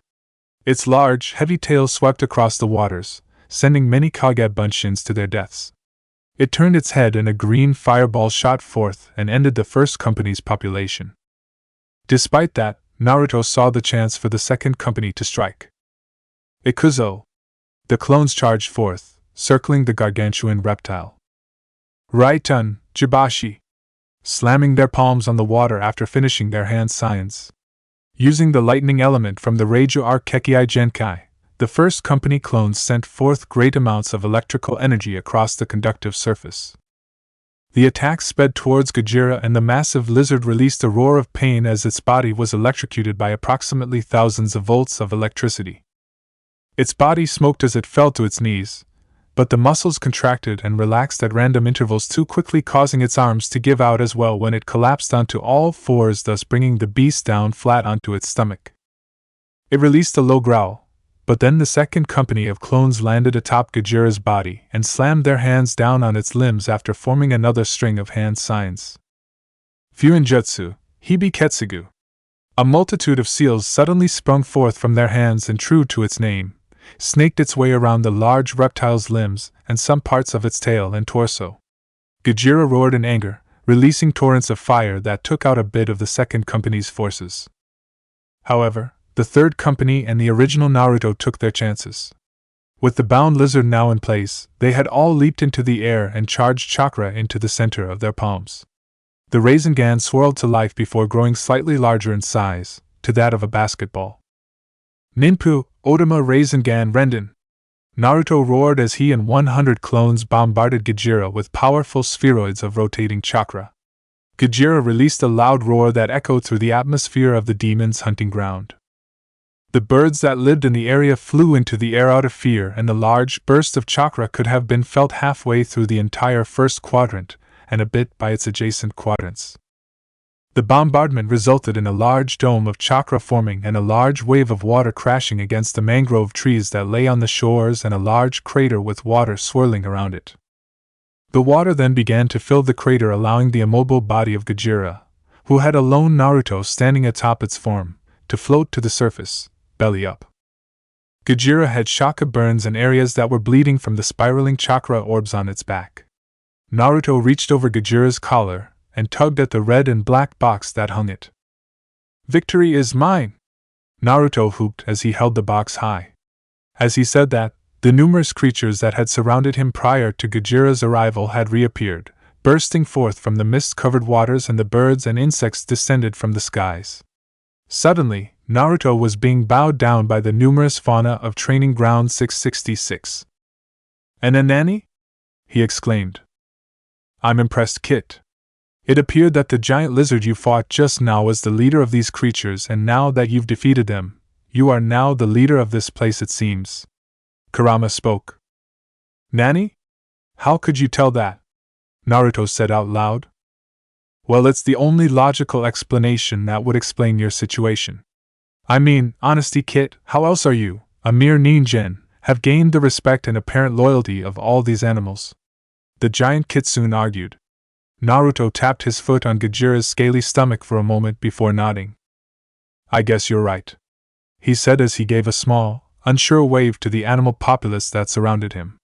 A low growl was suddenly heard below him, and Naruto raised an eyebrow in surprise as he saw Gojira was still conscious, but barely. You really are one tough reptile. All of that, and you're still alive," Naruto commented. Gojira's yellow eyes stared at Naruto as the blonde formed a hand sign. The monster flinched, but its eyes widened in surprise as the binding seals had disappeared. The beast growled in confusion. "He wants to know why you don't kill him?" Kamina translated for him. Naruto raised a curious eyebrow. "You can understand it?" he asked. The Raijuu nodded inside of Naruto's mind. Yes. Gajira here is actually a descendant of an ancient set of beasts that had long since been extinct. A kaiju. However, from what I gather, Gajira is the sole survivor apparently, as I had bore witness to the fall of the kaiju when the gods had to wipe them out as their immense powers were beginning to go out of control and causing worldwide disasters. Kamina explained. Naruto smirked at Gajira and patted the beast's nose. So you're the last of your kind too, huh, Gajira? The yellow-eyed lizard diverted its eyes from Naruto's before giving a slow nod. Well, so am I, Naruto said. Gajira's eyes faced Naruto once more at that. The scaled behemoth gave a series of snarls and roars before slowly grabbing Naruto in its forehand and standing up. Naruto cursed as he tried to free himself only to be dropped atop Gajira's head. You're going to help me now? Naruto asked. The kaiju descendant gave a positive nod, causing Naruto to shake its head in amusement. Well, this is interesting. Well then, Gajira, can you take me to the center of this training ground? Gajira tilted its head in confusion, nearly causing Naruto to fall off as he gripped the spines, the large in comparison to Naruto, spines that protruded from atop Gajira's skull. It then gave a low roar in response. Gajira asks if you mean the strange structure where the humans have been said to go to. Naruto thanked Kamina for the translation before answering. Hi. The very same. If you could get me there as fast as you can, that would help. Gajira gave a roar as if Naruto had challenged it before diving beneath the waters, Naruto holding on for dear life, as Gajira sped through the murky water at speeds Naruto could never hope to achieve. I'm gonna die, I'm gonna die, I'm gonna die. Naruto cried anime tears when Gajira leaped out of the water in a manner to show off to the new leader of the demon's hunting ground. The Jinchuriki's body flailed wildly like a rag doll's. Demon's hunting ground Chunin exam facility. The large building that lay in the center of Kirigakure's most notorious and fearsome training ground was a large facility. It was made of gray stone and steel that allowed it to endure the elements. The building was rectangular in shape. It was taller than any other building in all of Kirigakure, save for the Mizukage Tower, of course. It was colored a combination of gray, white, and black in order to blend in with the surroundings of the mist-covered, mixed ecosystem. The structure had 4 columns, which were watchtowers in actuality, that were placed at each of the 4 corners of the facility. There was only entrance to the facility, and that was through the front entrance, and even then it was difficult to break through should one choose to, as the doors themselves were made of chakra-reinforced steel and could be opened by an employee or, in the case of this year's Chunin exams, by someone who held one of the red and black boxes. The ANBU Hunterine guards that were positioned within each of the watchtowers kept a watchful eye on the surrounding mangrove marsh that surrounded the facility. So, do you think anyone else will get through? So far, only 6 teams have gotten through to this place so far. One guard commented. The masked Hunterine shrugged at his fellow ANBU Hunterine member. I don't know, but it's only been 1 day. Those Gakis still have today, and the end of tomorrow to complete this first exam. True, but hey, what's that? The guards paused as they heard a loud stomping sound. The Hunterines, even the ones within the towers that weren't positioned where the 2 currently speaking ones were located, were able to feel the tremors. What the hell? Is that Gajira? The Hunterine exclaimed. Yeah, and he's coming this way. Why is Gajira coming here? The Hunterines suddenly began to mobilize and stood at the ready in case the ground's most powerful creature decided to attack. However, they were in shock, for when the gargantuan reptile stopped in front of the facility, it dropped down on all 4s, resulting in another tremor, revealing Naruto with 2 Kage Bunshins transformed into his fake teammates, Kurama and Kamina. Naruto held up the box that would be required for his entry into the area and tossed it at one of the surprised ANBU, who quickly reacted and grabbed the object. Thanks, Gajira. Keep this place in line, okay? I'm not going to be around this place often. The green-scaled, yellow-eyed beast gave a bestial roar before giving a toothy grin at the blonde before turning and walking away. Why you, tamed Gajira? The Hunterines all stared through their masks with disbelief. How did you do that? One asked. Naruto, Kurama, and Kamina grinned toothily. Easy, we beat him. His response would have caused their jaws to hit the ground, but they refrained from doing so, despite their want to. Now then, if you don't mind, I'd like to get in here, please. The blonde and his teammates pointed at the large towering piece of infrastructure. Hi. The hunter-nin that had caught Naruto's tossed box walked over to the door and placed his hand against the steel door before sending a pulse of chakra through it. A compartment in the wall on the left suddenly opened up and the hunter-nin placed the red and black box within the square-shaped slot that was there. Another pulse chakra was released before a grid-like pattern made entirely of chakra sped across the wall and over the door. A loud clunk was heard as the tumblers in the doors began to turn and the doors slowly opened. Naruto looked at his disguised Kage Bunshins and nodded before walking through the doors. Now let's see what you guys have in store for me. Chapter 5: Cold Fire in the Preliminaries. Naruto, to say the least, was hoping, or more or less, expecting to have about the same number of people in the preliminary matchup in the Chunin exams like the one he had contended about 2 years ago, though to say the least it wasn't much like he hoped. Honestly, he was simply disappointed. Aside from his team, there were only about 5 other teams in here, consisting of about 18 people total, including his group. It had been the last day since the last group came here. That meant 5 days of rest and some brief training and studying of seals, which wasn't too bad, though by the time he was done with his minor sessions he grew bored. In the words of Shikamaru, he knew all too well that this was troublesome. The proctor of the exam was a young man who had sharp teeth and wore glasses, carrying a big sword behind him. Naruto had seen him somewhere, though he couldn't recall where. He wasn't too familiar with specific faces. But it didn't matter as of now. The roll call had soon begun for all genin to appear in front of the proctor.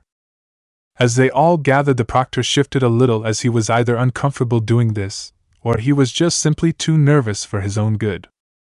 Hello everyone, and my name is Chojuro, and I will be the proctor for this year's Seichunin exams in Kirigakure, he stated in a somewhat meekish tone.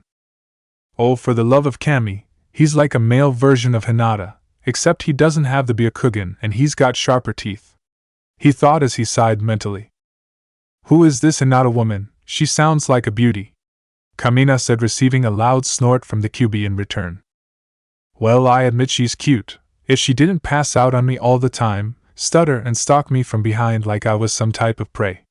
Naruto told Kamina, trust me, if you were in my shoes, and after realizing this, for Kami knows how long from being a total dumbass that I played out to be, then you'd know what I mean. Damn, I think playing dumb made me a little stupid in of itself during the academy. No, not really. You were just that stupid, boy, Kurama said. Fuck you too, Kurama, Naruto told the great Kitsune, receiving a chuckle from Kamina and a low growl from Kurama. Naruto then cut off his link and returned to listen to the proctor finishing his last moments of his speech. And now, if anyone wishes to leave and not partake in the preliminaries, you are free to go, Chojuro said as looked at the participants, seeing if any of them wanted to leave the vicinity. Naruto gazed upon his clones and nodded to them briefly, and then grunted slightly as they raised their hands up. We would like to forfeit. We are running low on chakra and I'm just too stressed out after facing that damn giant lizard with my team, said Kurama gruffly before putting his hand down along with the other clone. This got a lot of the Kiri shinobi muttering as they heard about the rumors of a team, more or less, a boy from said team who managed to tame the legendary beast that they called Gajira. Some of the genin looked warily as well as surprised, aside from one Omoy and Samui, who were staring at the doppelgangers intensively as well as their blonde teammate. Chojuro looked at the two and nodded. Hi, alright, now if you he was cut off as 2 wads of red-hot lava shot at the clones, poofing them out of existence, which caused Chojuro to be confused before looking back and gazing at the beautiful Mizukage. Naruto gazed up at her before slightly feeling a slight chill down his spine as she gazed upon him with interest, but above all, he could feel like she was giving off a hint of lust deep within those green eyes. A report from one of my umbu came to me while they were on watch in the residence of the training ground and noticed something odd about your teammates, Uzumaki-san. Though it wasn't your teammates that handled Gajira, but you, she said as she smiled. While in this case I would have to state that what you have done was rash, even if you're an experienced genin, and should be at a much higher level, as Jiraiya-san tells me. Many of the remaining genin looked over at the boy with interest. The group of Kiri genin aside from two were scared just as much as surprised. Kuratsuchi stared at the blonde with an unsettled gaze mixed with anger, but impressed with the boy's skill even though he looked vaguely familiar to her. The Kumo team bore a sudden interest, though the red-headed female screamed out on how he could travel through the ground site with just himself and a pair of clones. Samui stared at him with a cook gaze and neutral face. A genin shouldn't have that type of skill facing the rumored dragon of the mist. In order to tame the beast, he must be around high chunin level if that were the case. I've heard rumors that it would take the Mizukage or the Jonin, she thought. Naruto rubbed the back of his head, and sweat dropped slightly. Jigomen nasai Mizukage-sama, I just was too excited about being chunin, he said. Mei looked at him with a sweet smile. Oh, such a cute, innocent boy.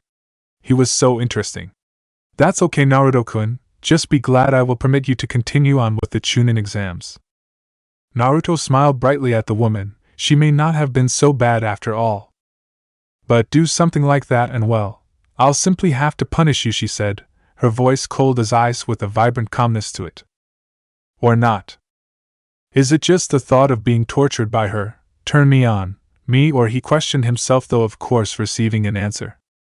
You're kidding, right? If I were you I would ravage those bountiful tits of hers and claim her on the spot, though of course that is if I had a human form, Kurama thought, though quickly getting the odd idea of using Naruto's body for such a purpose. As much as I hate to admit it, the fox is right. The Raijuu called out in his fox-like lightning form. Her beauty is quite exquisite, fit to match the beauty of the Izanami, Amaterasu, Tsukuyomi, or even that of Kushinoda. Few human women are ever blessed with such beauty, and should be honored to hold it with pride. Naruto paused as he heard the names. Say those names sound familiar, especially the Kushinoda lady. Who are they? Naruto asked Kamina. Kamina was silent for a brief moment, and closed his eyes and hummed. They are the late goddesses of this world. The power they held though is quite similar to the Uchiha clan dugouts techniques, though on a greater scale of course. Kushinoda was a wife to a powerful god, Susanoo, who was a hero just as much as a being whose anger should not be dealt with. Your clan, in the old times, had great pride knowing this, which I guess is why your grandparents named your mother after Kushinoda, he said softly. Naruto looked at Kamina with puzzlement. He made it sound like something bad happened to them.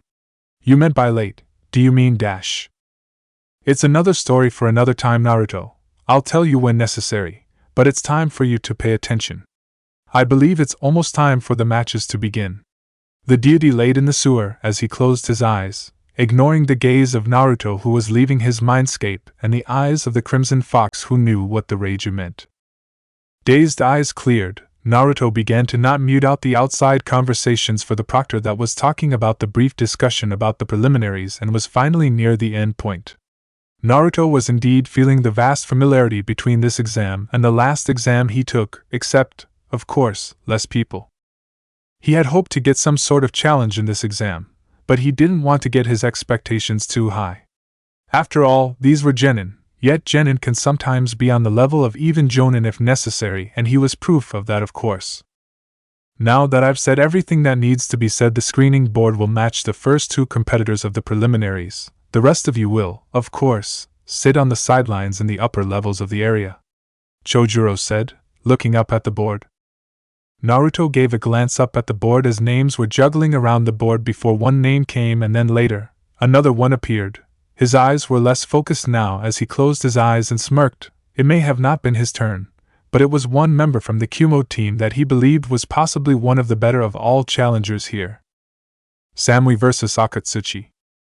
Alright everyone, the next match shall now commence. Now please leave the premises of the arena and go on to the second level, Chojuro said before glancing at the Mizukage, who gave him a nod of approval. This elicited a sigh of relief from the young boy before moving to the center of the floor where the two competitors were facing each other.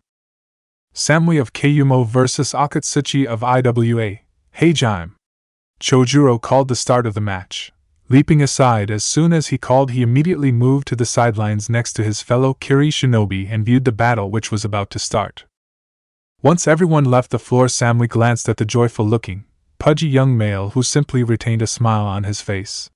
She observed her opponent's appearance. The boy Akatsuchi was rather large in both height and girth. He had a large nose with dark-colored eyes.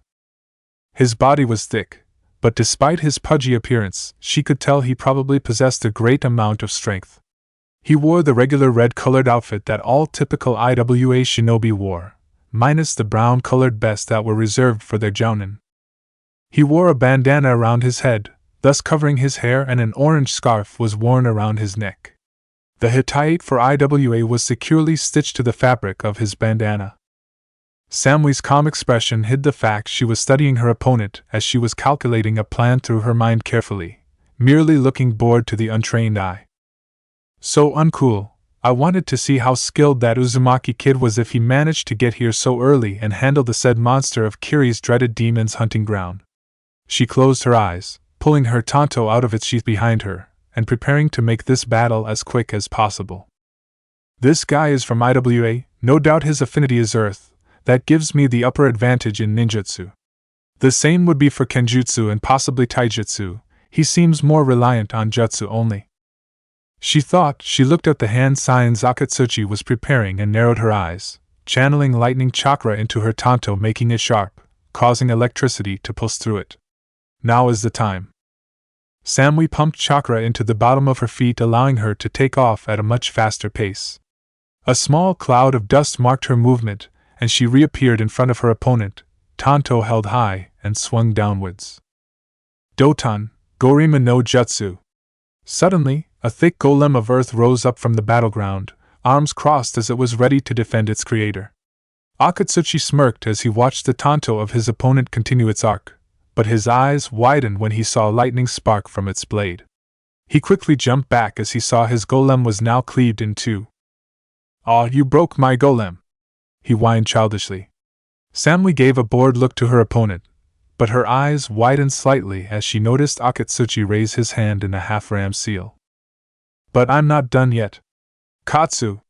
the boy cried out. A large explosion rocked the arena and kicked up a large cloud of dust and smoke. Bits of scattered earth were also airborne. Samui coughed lightly as she jumped out of the smoke cloud, covered in light burns. He planted the explosion tag as soon as he made that golem of his, but he made it so that it would aim to knock me out, otherwise the explosion would have been much bigger, and the chakra he had pumped into the tag would have been much greater as well. Cool, but not so much that he should underestimate my resilience. The short-haired blonde thought. She gripped her tanto in her jaws before moving through hand signs.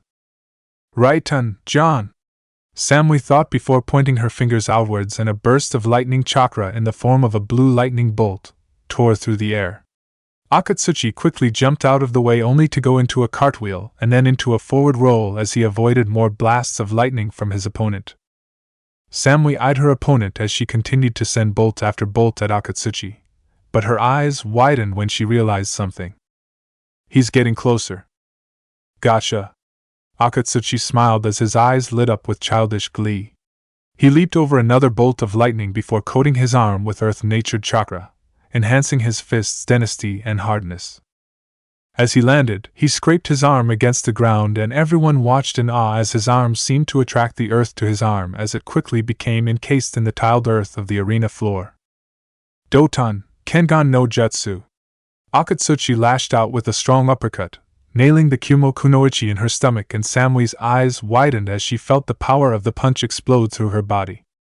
The sound of bones crunching met everyone's ears, and Akatsuchi gained a grin of victory, and as he finished the swing of his arm to send her flying, Akatsuchi was suddenly met with an unhealthy dose of voltage traveling down the length of his arm.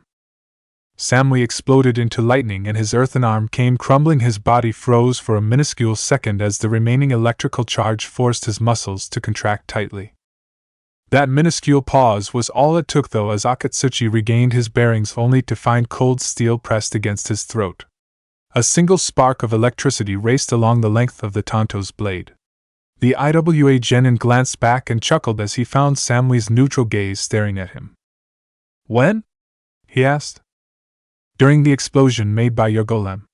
I used the smoke, rubble, and the crater formed by the explosion to hide myself as I dug underground and created a right-on Kage Bunshin." After that, it was merely a matter of waiting until my bunshin either took you out, or you performed a close combat move to paralyze yourself and allowed me to use the opening generated by said paralysis. Samui explained. Akatsuchi gave a small nod of respect to his fellow shinobi. Proctor, I forfeit, Akatsuchi said.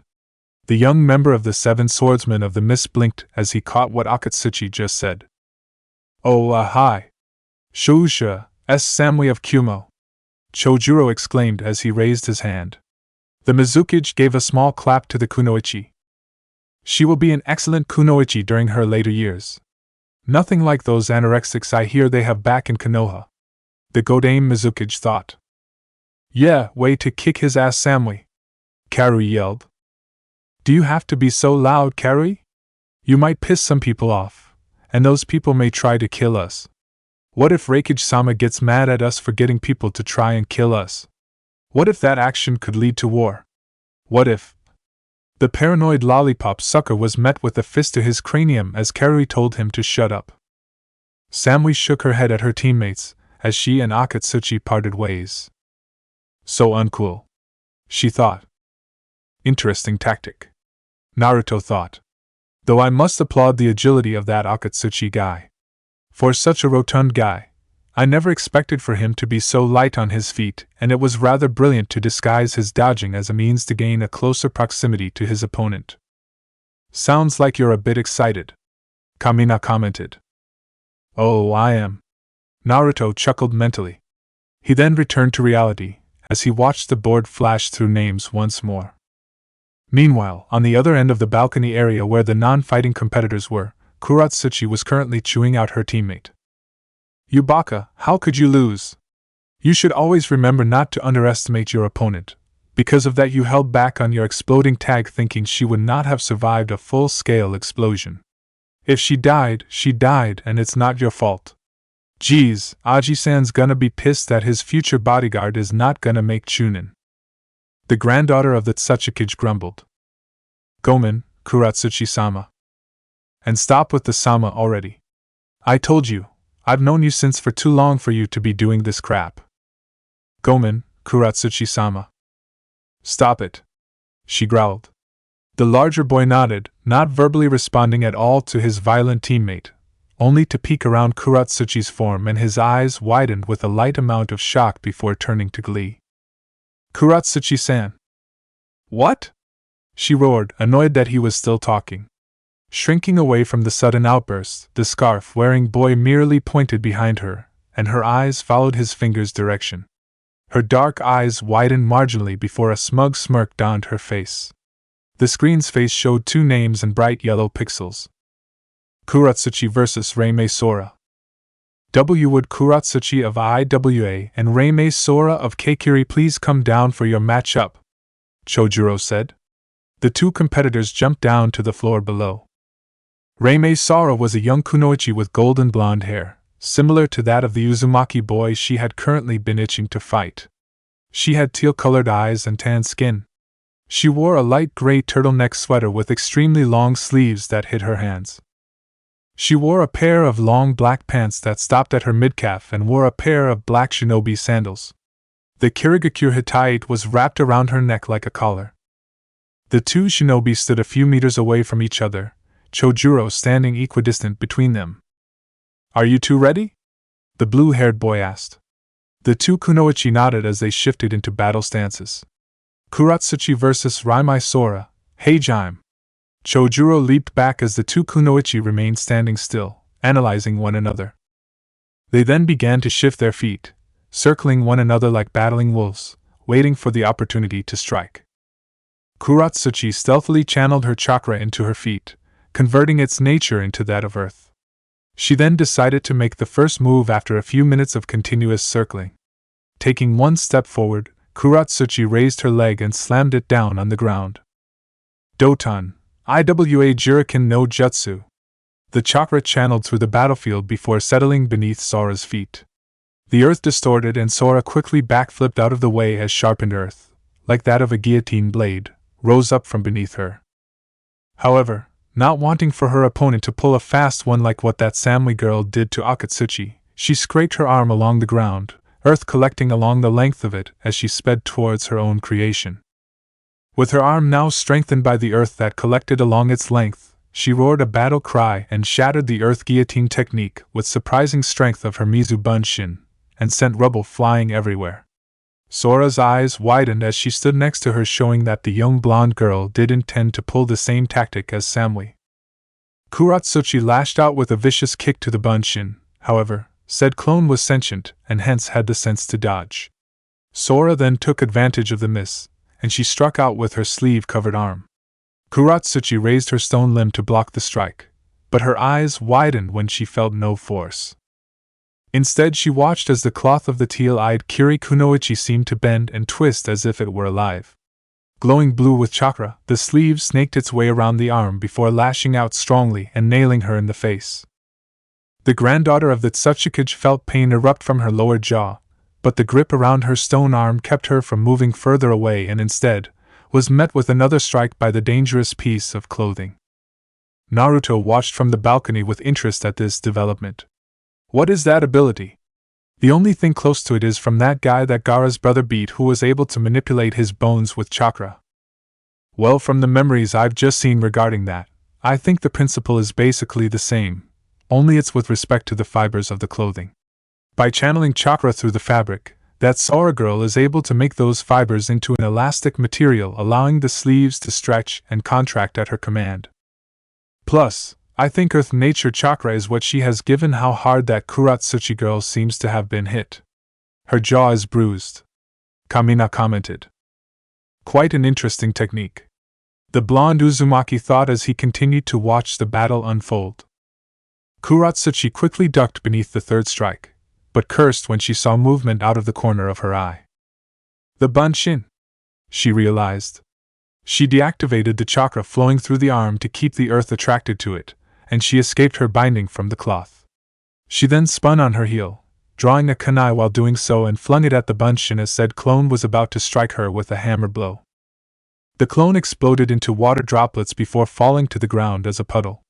Kuratsuchi was struck in the spine, however, and sent careening through the air as she was struck by the chakra-filled sleeve of Sora's sweater. Sora then began lashing out with her sleeves as if they were whips, breaking the sound barrier with each blow. Kuratsuchi jumped and flipped to avoid the strikes before taking out two kunai and flung them at her opponent.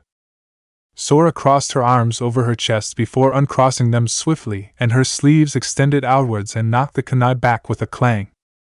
As the sleeves retracted to their original length, Sora quickly went through hand signs and inhaled deeply. Suetun, Tepidama!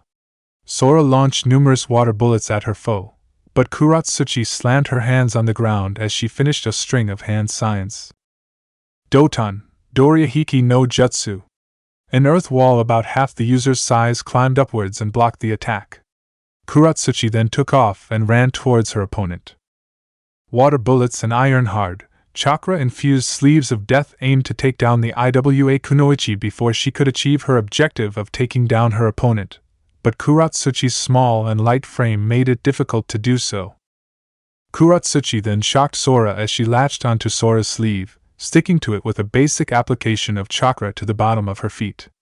Kuratsuchi ran along the sleeve's length and Sora tried to fire a water bullet at her opponent only for a quick shuriken barrage to stop it. Sora winced as one of the shurikens sliced her cheek, but more pain followed after as Kuratsuchi reached her target and rotated to land a devastating roundhouse kick to the temple. Sora's eyes widened before she was sent flying through the air and into the wall of the arena. A small crater formed in the wall as Sora made contact with it, and she slumped to the ground, unconscious. Shaosha, Kuratsuchi of Iwagakure, Chojuro announced. Kuratsuchi gave a satisfied smirk before heading back to her place on the balcony. Rather basic fight, but this is just the preliminaries. The finals is where people will really show their stuff, Naruto thought. The board flashed through names once more and stopped. Kiri vs. Shirshir Megumi. The next match is Kiri of Kumogakure against Shirshir Megumi of Kusugakure. Will both fighters please come to the floor? Chojuro called out. The red-haired teammate of Samui and Omoi gave a nod as she walked down the steps. Megumi was a girl with naturally white hair. She had dark violet eyes and a round-shaped face. She was average height and had a figure that was considered normal for girls her age, so her chest and waist were still undergoing development. Though compared to the board of a girl that was Kiri, they would be considered quite developed by any guy or girl's viewpoint. Megumi wore a skin-tight, dark green top with only one sleeve, the other, her left, appearing to have been torn off. Probably by a wild animal in the demon's hunting ground, if not deliberately. The Kusa Kunoichi had a matching skirt with a pair of black shorts in order to preserve her modesty. She wore black bandages that were wrapped around her legs and stopped at her sandals. Though her most characteristic feature was the lion tattoo on her uncovered left arm, located on her shoulder. Megumi gave a hum of disappointment. Kiri raised an eyebrow, her golden eyes eyeing her opponent curiously. "What?" Kiri asked with her natural rude tone. "I swore you had more of a figure from when I was standing across from you. You're rather flat." Silence echoed through the arena. Samui shook her head while Oma looked like he was witnessing the apocalypse. "Oh, well, that was kind of harsh, despite it being the truth," Naruto muttered quietly. The red-haired Mizukage gave a giggle at that, hiding her fit of laughter behind her palm, though the shine in her eyes betrayed her desire to hide her amusement. Chojuro had no time to announce the start of the match, and immediately scrambled away from the battlefield, as Kiri drew her blade faster than most people could blink. Megumi gave a cat-like grin as she saw her opponent rush towards her. She slunk low to the ground, on all fours like a lioness about to pounce. And pounce she did, for she shot off as the tightened muscles in her legs allowed her to gain enough speed to reach the red-haired Kumo ninja's location. Golden eyes widened as Kiri was still in mid-swing, and she suddenly found her neck being constricted. Megumi's grin widened before she slammed her opponent into the ground with terrific force.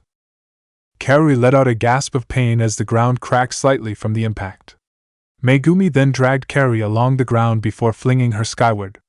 Kiri tumbled through the air, but she recovered quickly and sheathed her tanto and formed a few hand signs. Raiten, Rakurai no Jutsu. Kiri let loose a bolt of blue lightning from her fingertips.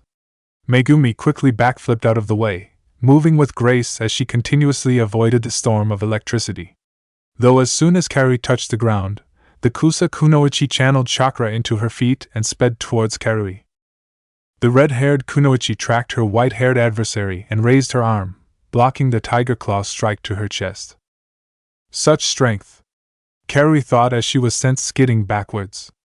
However, she was suddenly forced to tilt her head in reflex as she found Megumi's fist where her head was previously. Not to mention she's fast as fuck. Megumi smirked as she saw the panicked look on the Kumo ninja's face. Come now, Kiri-san. Where's that fire I saw earlier? Are your skills as non-existent as your breasts? Kiri gritted her teeth in rage at the insult and slashed with her blade, going for the chest with a horizontal slash. So you aim for my breasts, Kiri-san? If you're jealous of them, just say so. Megumi teased her dark-skinned adversary once more by raising her impressive bust and letting them drop, her breasts jiggling as she did so. All the males in the stands were watching with wide eyes in an almost hypnotic trance as they stared at Megumi's well-developed chest. Naruto was the only one spared a smack upside the head as the females on other shinobi teams had performed said smacks to their male teammates. However, that didn't mean Naruto was left out of the loop, for a kunai was past his face, and he looked in shock as it embedded itself into the stone wall. He tracked its flight path and gulped when he saw the Mizukage giving him a sweet smile. A roar of effort turned his eyes back to the battlefield as he saw Megumi skillfully dodging all of Karui's slashes. The red-haired Kunoichi went for a vertical slash, following with an upward diagonal slash. She then reversed her slash and went for a downward diagonal before going into a rotation, leaving a circle of white around her, noting how fast she had swung her blade. Lightning sparked from it as she charged the tanto with her elemental chakra before sending electrically charged slashes at her opponent.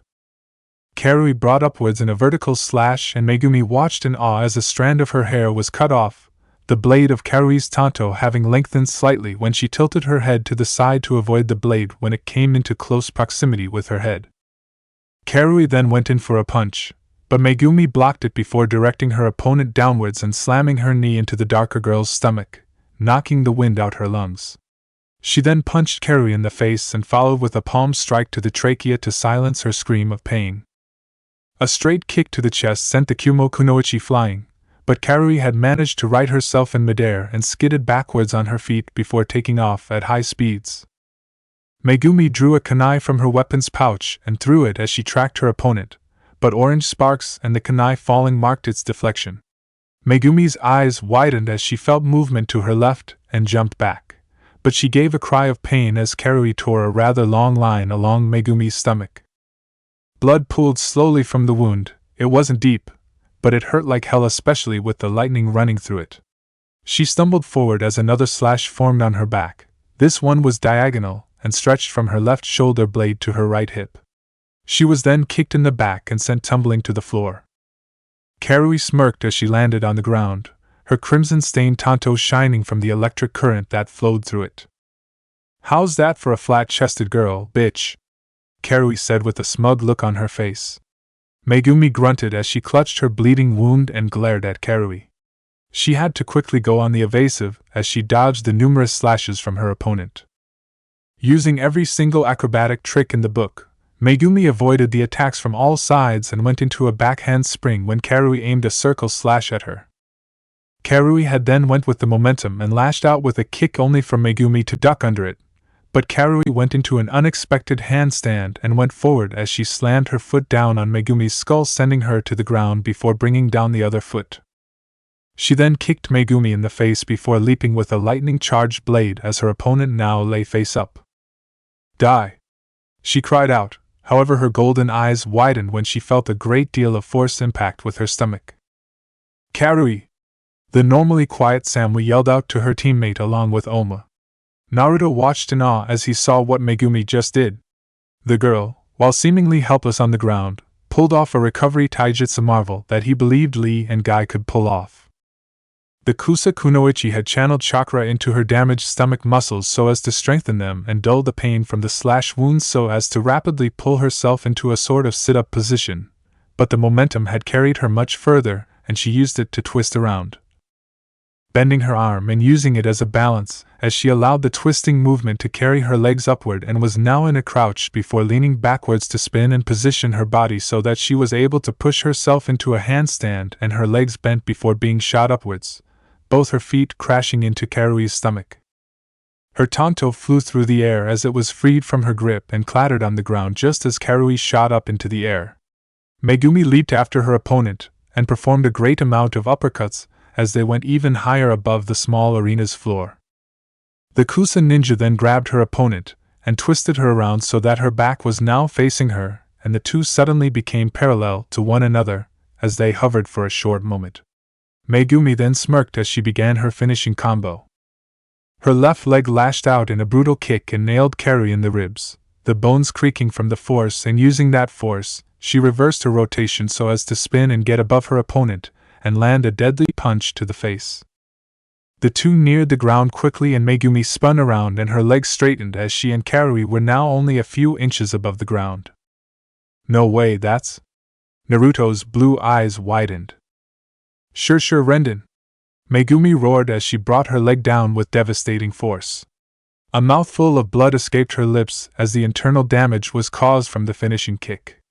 Kiri's eyes widened from the pain and shock of being slammed into the floor from the powerful taijutsu combo before they rolled up into her head and she fell unconscious. Megumi grinned toothily as she rose to her feet and wiped the sweat from her brow, but then released a small cough and flecks of blood fell into her palms. "Kyuso. Her slashes affected me worse than I thought," the girl with the lion tattoo thought. "Shaosha, sure Megumi of Kusugakure," Chojuro exclaimed.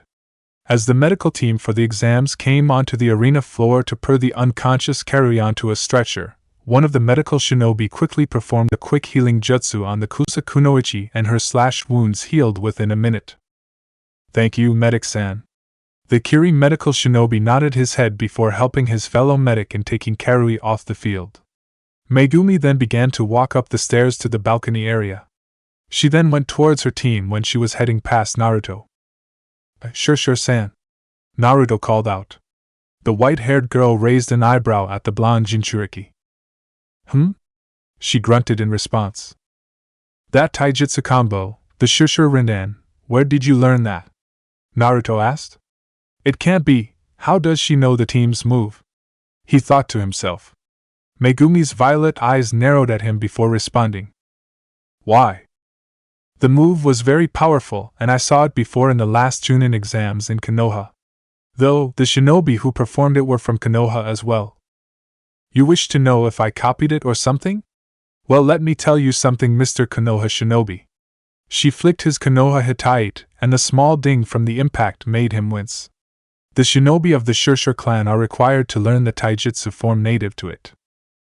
The Shushu Rindan is one of the most commonly used attacks, so it is very basic, but if one is not proficient in it, it can be very draining on the user's body due to the high amount of strain from having the body move at high speeds to gain the momentum to use the moves.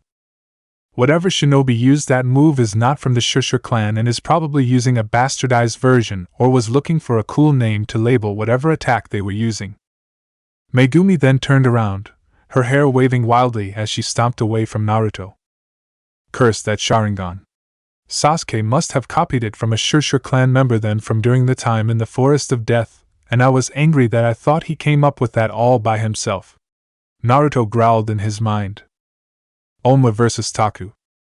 Omai of Kayumo vs. Taku of Suna, Chojuro announced.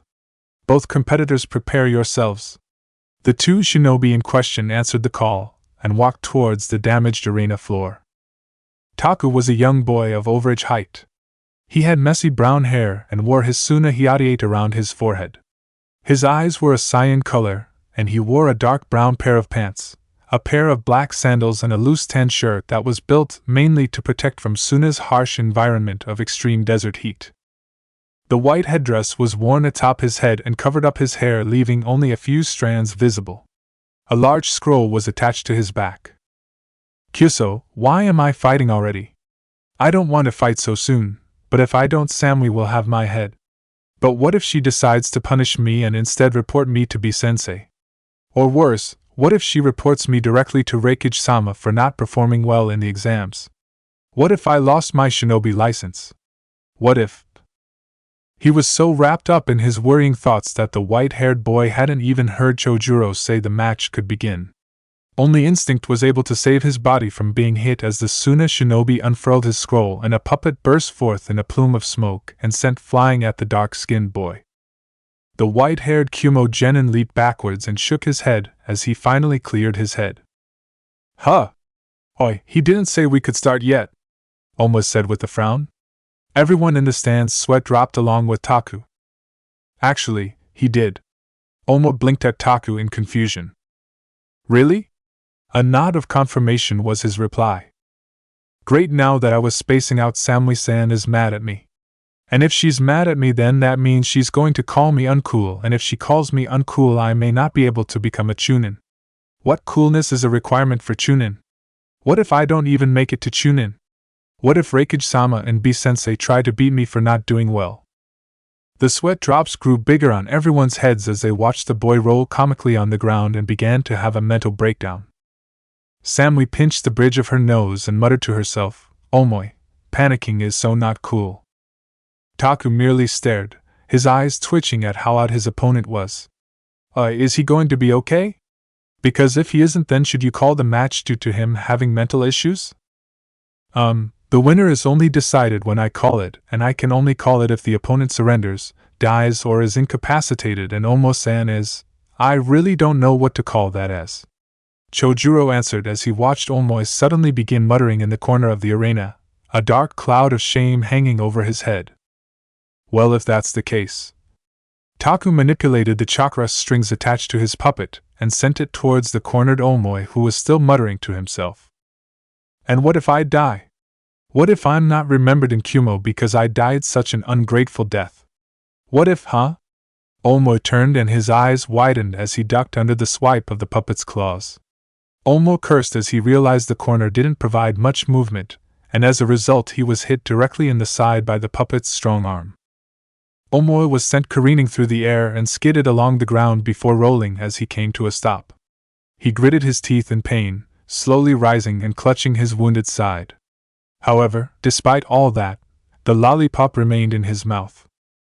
Oma then leaped back as the puppet flew towards him, Taku skillfully manipulating it as if it were child's play. Taku's puppet was a rather large and bulky one, made of the same chakra-conductive metal and wood fusion found in most puppets. However, due to its large size, it was more of a defense/offense puppet built for close combat, unlike the puppet Karasa that Kankuro had, which was built for ensnaring, poisoning, and agile maneuvering. However, that didn't mean that Taku's puppet had a few hidden traps of its own. With a simple tug of his finger, Taku had his puppet rear back its fist and shoot it forth for a devastating right hook, but as it swung its arm, Omoy had raised his blade, and though he knew the puppet was tough, he did expect to hear the clang that resounded through the air. His dark eyes widened as he noticed the puppet's fist, a trio of large black spikes protruding from the knuckle joints of the puppet. Like it? My puppet, Heracles, is crafted for close combat, and those spiked fists are just one of its many weapons. Let me show you another. Taku smirked before tugging a few chakra strings, and Omoy ducked to avoid the second arm's fist before leaping over its body as its leg lashed out. A crack formed in the ground as Omo glanced downwards, and his eyes widened in awe as he saw the black coating that formed around the puppet's leg. Heracles can also produce armor from its legs and arms to heighten defensive capabilities as well as offensive due to the density of the armor, making the blows very heavy. Taku explained before Heracles released a clicking sound and flew after Omo. Omo flashed through hand signs and struck outwards with his blade. Kyumoryu, Ikazuchi no Kiba. Omo stabbed his blade forward and a stream of lightning chakra shot forth, but Heracles raised its left arm and suddenly the arm opened outwards like a blossoming flower, forming a shield of some sort that was supported by a few wooden supports. The arm then released an aura of chakra that took on the shape of a round shield that blocked the attack. Omo landed on the ground and took off towards Taku and formed a few hand signs before releasing a blast of lightning from his fingertips. Raitun, Rakurai no Jutsu. The blast of lightning was avoided, but Omoy still kept running after his opponent. Heracles crashed down from above in front of Omo, but Omoy slashed with his katana as it landed, and clang resounded once more as the small sword clashed with Heracles' knuckle spikes. Heracles was then controlled to strike with its armored leg, which Omoy jumped over to avoid, but he was sent flying despite his block as Heracles' armored left arm struck the flat of his tanto. Omo flipped through the air and landed against the balcony near Samui. Ohio, Samui-san. What do you think so far? That puppet is rather cool. Now go before you get disqualified if they think you're seeking advice from me. Omo nodded and pushed off the railing and sent a bolt of lightning at Taku, only for Heracles' chakra shield to block it. Omo then coated his tanto with lightning chakra once more, and caused his blade to resonate rapidly due to the large amounts of electrical charge flowing through it. He stabbed it downwards as he landed on the ground, and a flash of blue erupted from the point of contact before a stream of blue lightning carved a length line in the ground as it headed towards Taku and Heracles. Raitun, Kaminari Senko no Jutsu. Taku's eyes widened as he saw the large amount of lightning being sent towards him and his puppet, and channeled a large amount of chakra to his puppet's chakra shield, and it grew larger.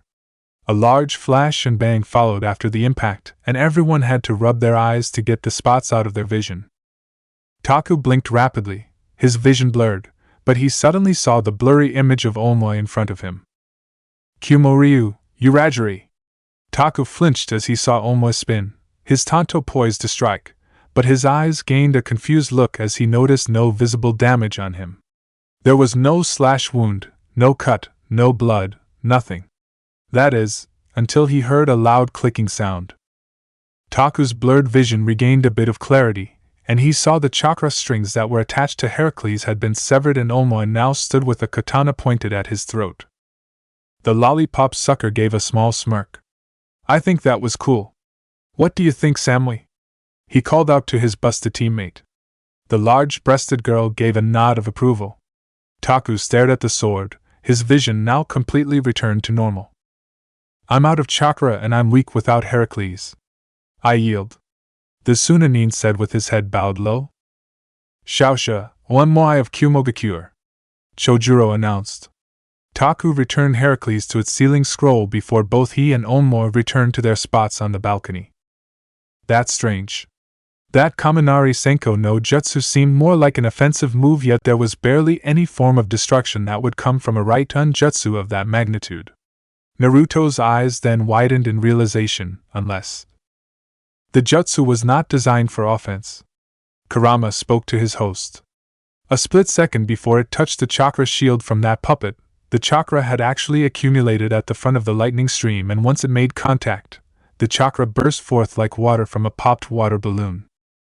The lightning was released as more of a bright flash rather than a destructive blast, and thus had the effect of blinding the enemy. How are you able to see all that? I see what you see, you annoying flesh bag. I just chose to take note of the useful things rather than just the battle alone, unlike you. Though Kurama is a bit conceited in this aspect, the kitsune is right, Naruto. Though you learn from battles, if able to watch another's skills, it would be beneficial to take note of how certain skills work. If you can deduce what goes on within a jutsu from merely glancing at the techniques being done, it would aid your progress. Kamina said. Naruto frowned at the Raiju's words. Sure, tell the boy who doesn't have a Sharingan to learn and copy other people's stuff. However, as he watched the screen flash through names once more. Kagaya Shinji vs. Aki. Kagaya, why does that name sound familiar? Naruto closed his eyes and thought, his face looking like a fox as he did so. The gears were turning in his head as he crunched memories trying to recall where he heard that name. Suddenly, the image of the final obstacle that blocked him from Sasuke a few months ago popped up in his head, the one Lee had fought. The bone guy. His name was Kagaya too, so that means this Shinji guy and he are related. Naruto's eyes widened as he remembered how powerful Kimimaro had been. Even augmented by the Kyuubi's chakra and using the Tajua Kage Bunshin no Jutsu, he was completely and utterly destroyed by the alleged surviving member of the Kagaya clan. Kagaya Shinji of Kirigakure vs. Aki of Sunagakure. Chojuro called out as the two came down to the field. With Kimimaro having died during the Sasuke retrieval mission, Shinji was now truly the final member of the Kagaya clan. He was a boy with average height and build and had dark gray hair similar to Kimimaro's along with red eyes. He wore a loose-fitting set of clothes which consisted of a dark gray male kimono and a black hakama. A black obi was wrapped around his waist, and the cloth was thick enough that the Kiri Hittite was able to be stitched onto the obi where one would find the buckle of a belt. The Mizukage watched the boy with an interesting gaze. Being one of the Kekkai Genkai Purge survivors herself during the era of the Yondaime Mizukage's reign, she had been aware of the existence of every single other Kekkai Genkai user's identity since they had to rely on each other to survive the purges. Mei, upon becoming the Godame, had taken it upon herself to provide compensation to the Kekkai Genkai users that survived the purges. Young Shinji's parents had been able to take of their son for quite a while before they had died due to the disease of the Kagaya clan. However, upon recent research, Mei had her medics run tests on Shinji so as to come up with ways to slow down the disease when he got older and lengthen his lifespan. However, it was revealed that Shinji had contracted a special condition that sent his white blood count through the roof and thus granted him with a high-powered immune system. Ultimately, it was revealed that Shinji had been cured of his condition and thus was now famous throughout Kiri as the one who survived the fate of the Kagaya clan. It was unknown, however, if his condition would be hereditary, though. The now sole survivor of the Kagaya clan, and the one who cheated the fate of his clan, Kagaya Shinji-kun. Show these shinobi how powerful Kirigakure is. The Yotan user thought with a smile. Aki of Suna was a rather normal-looking girl. She was about 5 feet in terms of height, and had a rather decent build. She had dark brown hair that fell just below her neck and had deep green eyes. She wore a pair of black shinobi sandals and had on a dark brown shirt with matching pants with her Suna Hittite wrapped around her left bicep. A katana was attached to her back. A kenjutsu user from Suna. Those aren't very common. Naruto mused. The two competitors faced each other. Aki had a determined look on her face while Shinji seemed to be bored and was currently picking his ear before observing his pinky for whatever he had mind and flicked away the piece of earwax. Hey Jaime! Chojuro shouted as he brought his hand down in a chopping motion. The match began, and as soon as it started, Aki shot forth. She drew her katana and Naruto watched with mild surprise as he caught the thin line of chakra that extended from the blade, its humming reaching his ears' enhanced sense of hearing. She's a wind-natured shinobi. Though I guess that should be common seeing as she is from Kaze no Kuni, Naruto thought. Releasing a cry, Aki brought her katana down in a swift motion, but despite the augmented cutting power of the wind chakra-enforced katana, her eyes could only widen in surprise when she saw Shinji raise his bare arm, the sleeve of his kimono shirt falling away. Sparks flew forth from the contact Aki made with his arm, and she could only stare in awe as she saw only the fine trail of blood that came from her breaking the skin, but when she hit bone, it was like trying to cut through steel. Shinji watched her with a bored look on his face, and now she realized he had good reason to do so. Unwilling to yield, Aki leaped back before slashing wildly at her opponent, but Shinji didn't even move from his spot as he merely raised his arm accordingly and blocked every single strike from the Suna Kunoichi. Aki raised her blade and with a chakra-enforced arm swing, knocked aside his arm and opened his guard and stabbed towards his neck. However, she froze as she felt pain in her abdomen and looked down to find a sword of bone impaling her through the stomach. Nanny? When? While you were busy focusing on my arm, I drew this blade of bone out of my femur.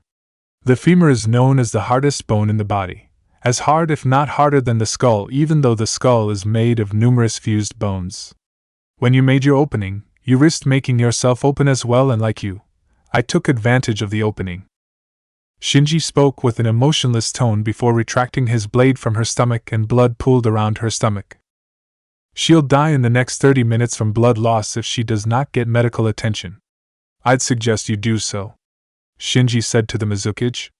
Mei gave a nod to the young boy before calling over the medic needing to take the bleeding girl to the infirmary for a blood transfusion. Shaosha, Kagaya Shinji of Kirigakure. Well, that was disappointingly quick, Naruto thought. Drawing out a battle is not really the greatest course of action during this part of the Chunin exams. I'm sure everyone who has fought thus far has been holding back so as to let it all out when they reach the finals. Kamina spoke. Accursed Kekkei Genkai users. When you fight that one, you will slaughter him, Naruto. Understood? Don't tell me what to do, Kyubi, Naruto told his inner Bija. But I can't really afford to hold back should I fight this guy. He seems really strong. Plus he can make his bones as hard as steel, strong enough to withstand the cutting force of wind nature chakra. Kaito vs. Kurono. The next fight was a rather boring match between a member of the Kusa team and the Suna team. Kaito of Kusa vs. Kurono from Suna.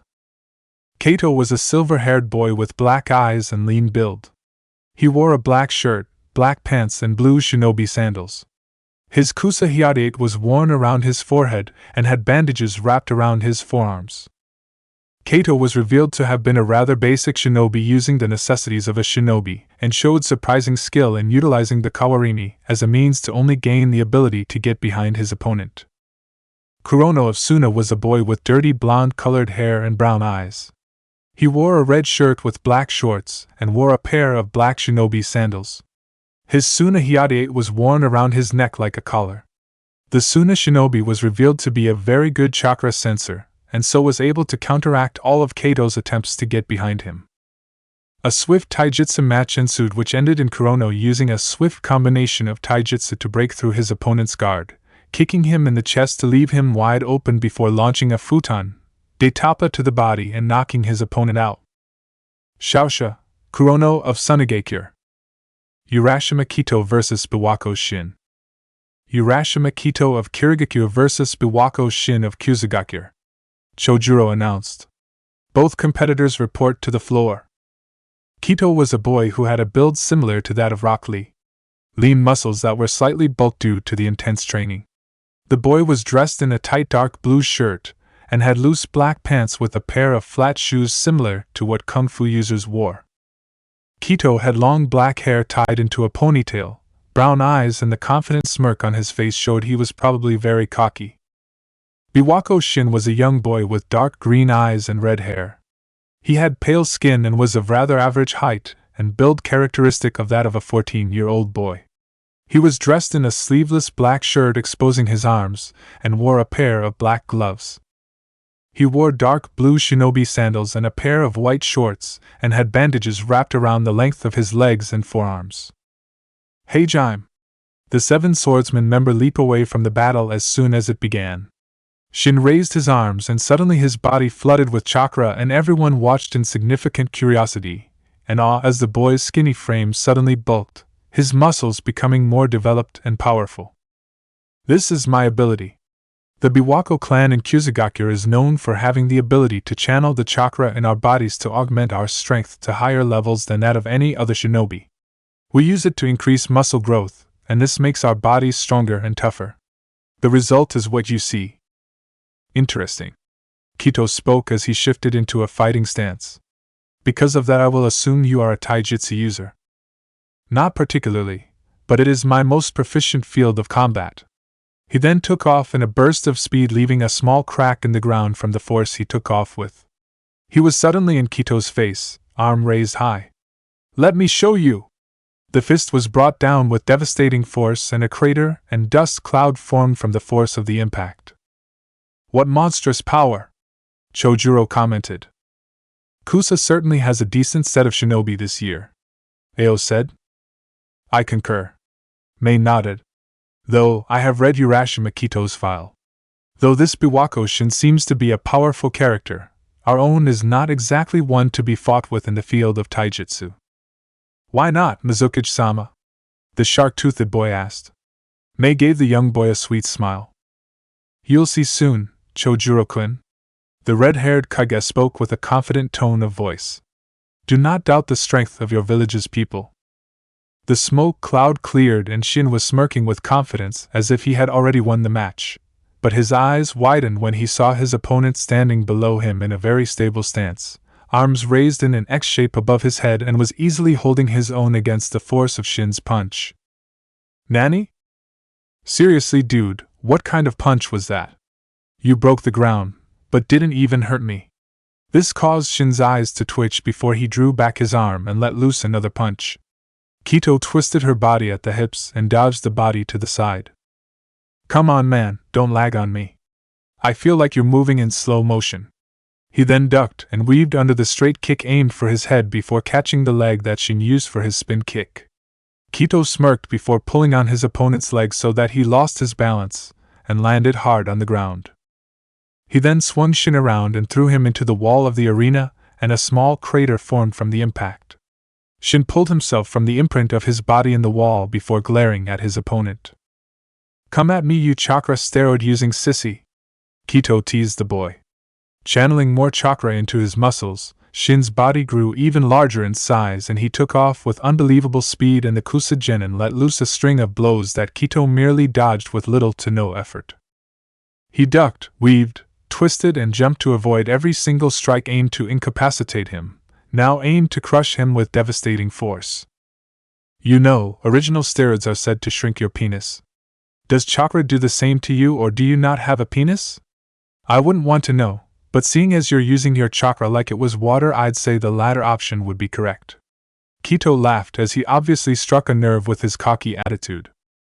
Naruto's eyes twitched at the disturbing comments Kito made. Despite its fabulously effective ability to make Shin go into a bestial rage and abandon all sort of mental power, Naruto could only think if he was glad he lived in Konoha, where he knew there was no male that was obsessed about commenting on the length of one's genitals. Somewhere in Konoha's underground, Danzo sat in his root base overviewing a mission report from one of his top agents. Said agent sneezed violently before wiping his nose. Sai, are you catching a cold? The old warhawk asked. No, Danzo-sama. Though I have read in books that when someone sneezes it probably means someone is talking about me. Danzo remained silent as he continued to review the mission report. Shin roared as he went for a spin kick to the ribs, but Kito's eyes hardened as he used chakra to anchor himself and caught the leg with surprising strength. He then pushed down on the boy's knee joint so that it was now locked before raising his elbow above Shin's leg. No. No, please don't, Shin pleaded. Kito smirked. This is what you get for thinking muscle equals strength, Kito said as he brought down the elbow on Shin's knee with devastating force, and everyone winced as they heard a loud crack and snap echo from below them. Shin clutched his now broken leg, a few tears streaming from his eyes from the pain. Ah fuck! The Kusa ninja cursed only to find his body being hoisted off the ground. Now if you want to see true taijutsu in action, let me show what years of practice and hardened training are capable of. Kito growled before tossing his opponent high into the air. As the Kusa-nin was airborne, Kito slipped into a strong horse stance. Chakra flowed through his body in a strong yet calm manner. What's he doing? Naruto asked. I can feel the chakra going through his body, but I can't tell what he's doing with it. There's no glow to show it's empowering him, and there's no muscle growth like that Shingai to show it's being used as a developer. Look at the fight a little closer. The chakra is increasing his power, but just not in the way you are familiar with. The chakra going through his system is being pulled from one of the 8 chakra gates. Even from before the fight, the boy was constantly using the first gate of chakra, the Kaiman, so that means he is always in a constant state of empowerment. It's as if he was trained in the art of opening the first gate so that it was instinctual. He's now pulling from the second gate, the Kuman. So he's like bushy brows in that he can open the gates.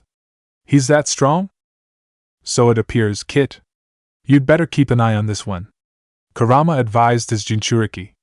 Naruto nodded as he watched Shin now fall from the height he was at, and suddenly, Kito's eyes snapped open. The flow of chakra he was drawing from the first and second gates that was previously being repressed was now unleashed, and the chakra washed over the entire floor. Such amazing chakra, Chojuro thought. What is this kid? Ao thought, his visible eye widening in shock. Urashimaryu, Tekken! With a roar, Kito unleashed a single punch at Shin's falling form as soon as it was level with him. Shin gasped in shock as he felt his body cave in on itself, and his large muscle-bound body was sent soaring through the air, spiraling as if he was hit with a Rasengan before crashing into the wall with enough force to become embedded 3 feet deep within it. He knocked him out, with a single punch. Chojuro gasped in awe. Actually, it was 10. Mei spoke as the eye that wasn't covered by her hair narrowed. 1 to the jaw, 1 in the sternum, 1 to each pectoral muscle, 6 to the abdominal area, and 1 to each leg. The Kusa Genin was completely unconscious and incapacitated after the punch to the sternum. Well, you can say that the Gaki is gonna be on a date with unconsciousness for a while. Ao spoke. Mei turned to her personal bodyguard with a sweet smile on her face. The only words that stuck with her during the man's sentence were "you gonna be on a date." Ao, shut up, or I'll kill you. Ao's visible eyes widened with shock before he sighed. What the hell do I do that she always tells me this? He grumbled. Chojuro then left his village leader's side to return to the center of the rather ruined battlefield that was for the preliminary Chunin exam fights. After the medics managed to wrench Shin from his place in the wall, they took him out of the arena room to the infirmary to heal. Once they left, the wielder of Hiramakari spoke. Uzumaki Naruto vs. Azuma Shiratsuchi. Attention all competitors. This is the last fight for the entire preliminary rounds. Chojuro spoke. So as will last 2 fighters come down to the floor. Uzumaki Naruto of Kanehigakure vs. Azuma Shiratsuchi. Naruto jumped down from the top of the balcony to the floor below just as Shiratsuchi did the same. So we finally get to see the tamer of Gajira in action, Kito said with a smirk before turning to his teammate and fellow Kirinin. What do you think, Shinji? Shinji didn't respond, his red eyes still fixated on the blonde Konoha shinobi. Show me your power, Uzumaki Naruto. Show me the power used to tame the kaiju of Kiri. Samly-san? That Naruto guy is going to fight now. Cool. The blonde spoke her most commonly spoken word. Sure Megumi of Kusa, the kunoichi who defeated Karui, watched with interest at the blonde. So, you've been said to have gone through the demons hunting by yourself using only a pair of disguised bunshins to pass for teammates. A sneaky little team you are, but let's see if your battle skills are as good as your lies. The lion-tattooed girl's violet eyes stared unblinkingly as she scratched her lion tattoo. My pets want a piece of you in the finals, Uzumaki. Don't lose. You better not lose, you blonde-haired punk. I want to be the one to kick your ass in the finals. Kuratsuchi-chan, don't you think you should be rooting for Shiratsuchi? He is our teammate. Kuratsuchi turned to Akatsuchi with a glare. No. I want to fight Uzumaki, not Shiratsuchi, and I want to kick his ass hard for nearly stealing the box from me when we were in the demon's hunting ground.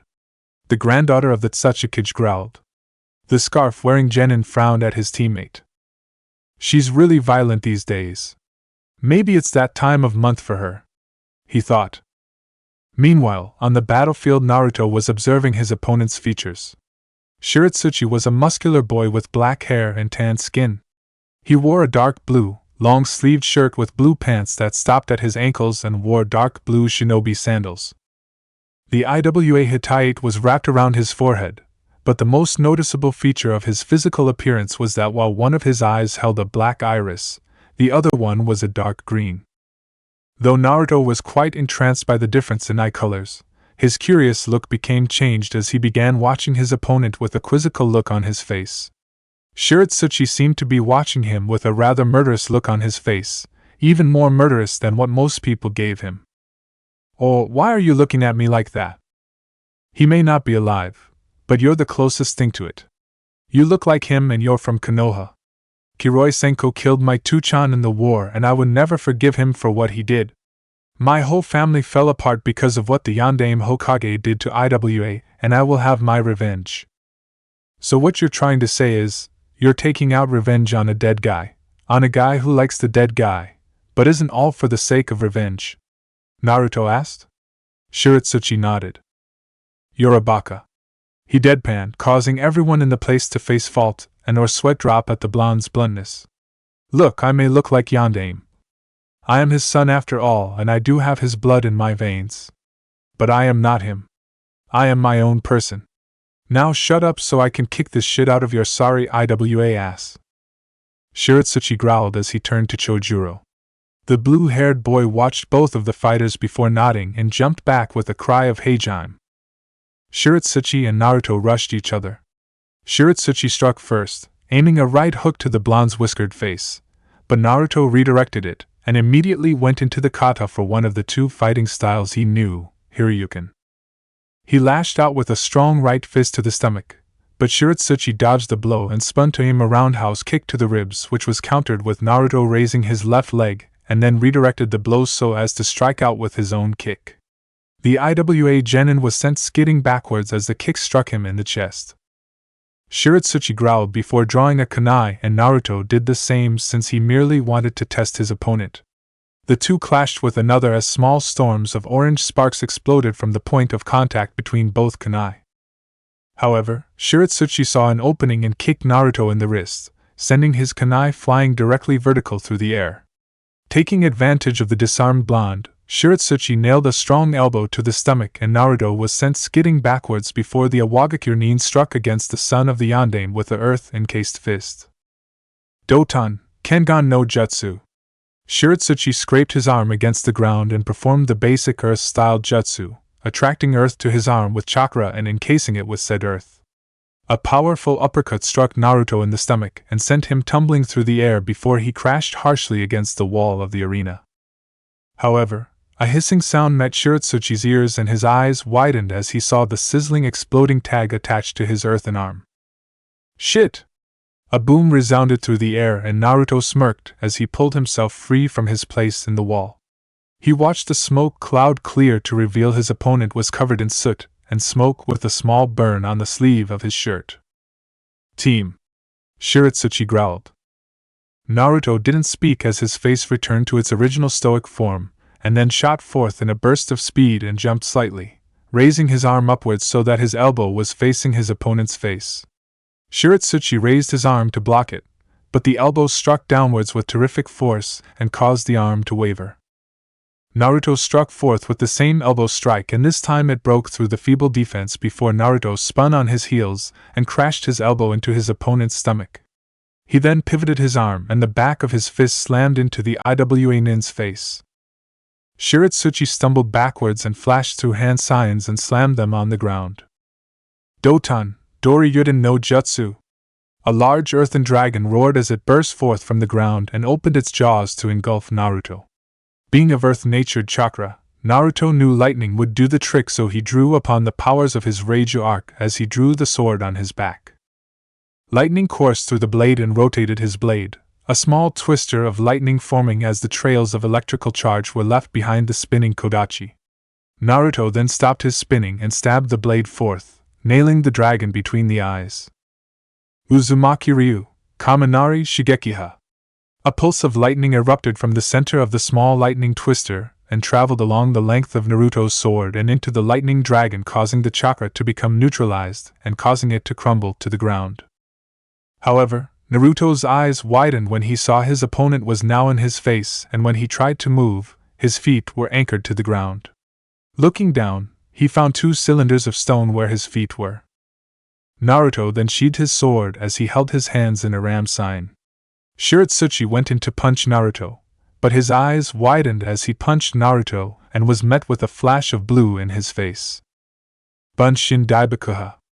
Naruto cried out before the clone in front of Shirotsuchi exploded violently. The IWA Genin was sent flying through the air out of the smoke cloud that had formed before arcing through the air and landing in a heap on the ground. Everyone watched in awe as there was a rather large crater in the ground where Naruto's Kage Bunshin had exploded. Shirotsuchi groaned as he lay, burned and battered on the ground. Shaosha, Uzumaki Naruto! Chojuro yelled before he and everyone else began to look around for the blonde Konoha shinobi. Uzumaki-san, are you here? Chojuro asked, his voice echoing around the room. Everyone began to look around before the Mizukage released a giggle of amusement. Naruto-kun, you really are an entertainer, aren't you? Still using Kage Bunshins to do your entire fight for you, it seems, so, would you mind coming off my ceiling?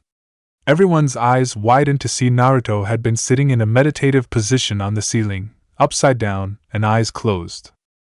His sapphire orbs snapped open, a cold look in them before stood to his feet and dropped down to the ground and flipped to land on his feet, landing in a crouch.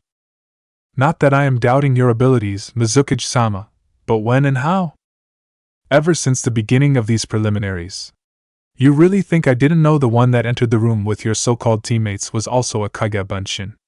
I didn't dispel that one because it would have been fun to see how this would play out. Your original self was the kunai being used in the beginning of the fight, and as soon as you went flying upwards, no one ever wondered why the kunai never came back down. Mei chuckled. Truth be told, a few of them had wondered about the kunai not succumbing to gravity, but they were too wrapped up in the fight below to follow up on it. I was a kunai after all, and no one really cared about it. As I suspected, you are an interesting one, Naruto-kun, the lava-using Mizukage said. She then turned to look at the people on the balcony. Will all the winners of today's matches please come down to meet me here? Medics, take Shirotsuchi-kun to the infirmary, and all of those who have lost their battles, please leave the premises and wait in the lobby room of the building. Once the room had been evacuated, the only people remaining were the winners of the matches, the Mizukage, Chojuro, Ao, and a few of the Kirigakure Jounin that remained as further protection for the Mizukage. Now then, all of you have done surprisingly well to make it this far into the exams and have shown tremendous skill in taking down your opponents with the swiftness and efficiency that all shinobi should be capable of doing. Due to these being the preliminaries and merely a constant environment, it is understandable for you all to show off a little as well as hold back in your skills. However, 1 month from now, the finals will be commencing, and so you will all then prepare for them within that time limit. The Kage of the shinobi who have made it thus far, along with a few of daimyo, will be invited to this final act of the Chunin exams, and so it is required that you all hold nothing back and fight with all you have. Now I shall hand you all over to my personal bodyguard, Ao, to explain the matching for the finals.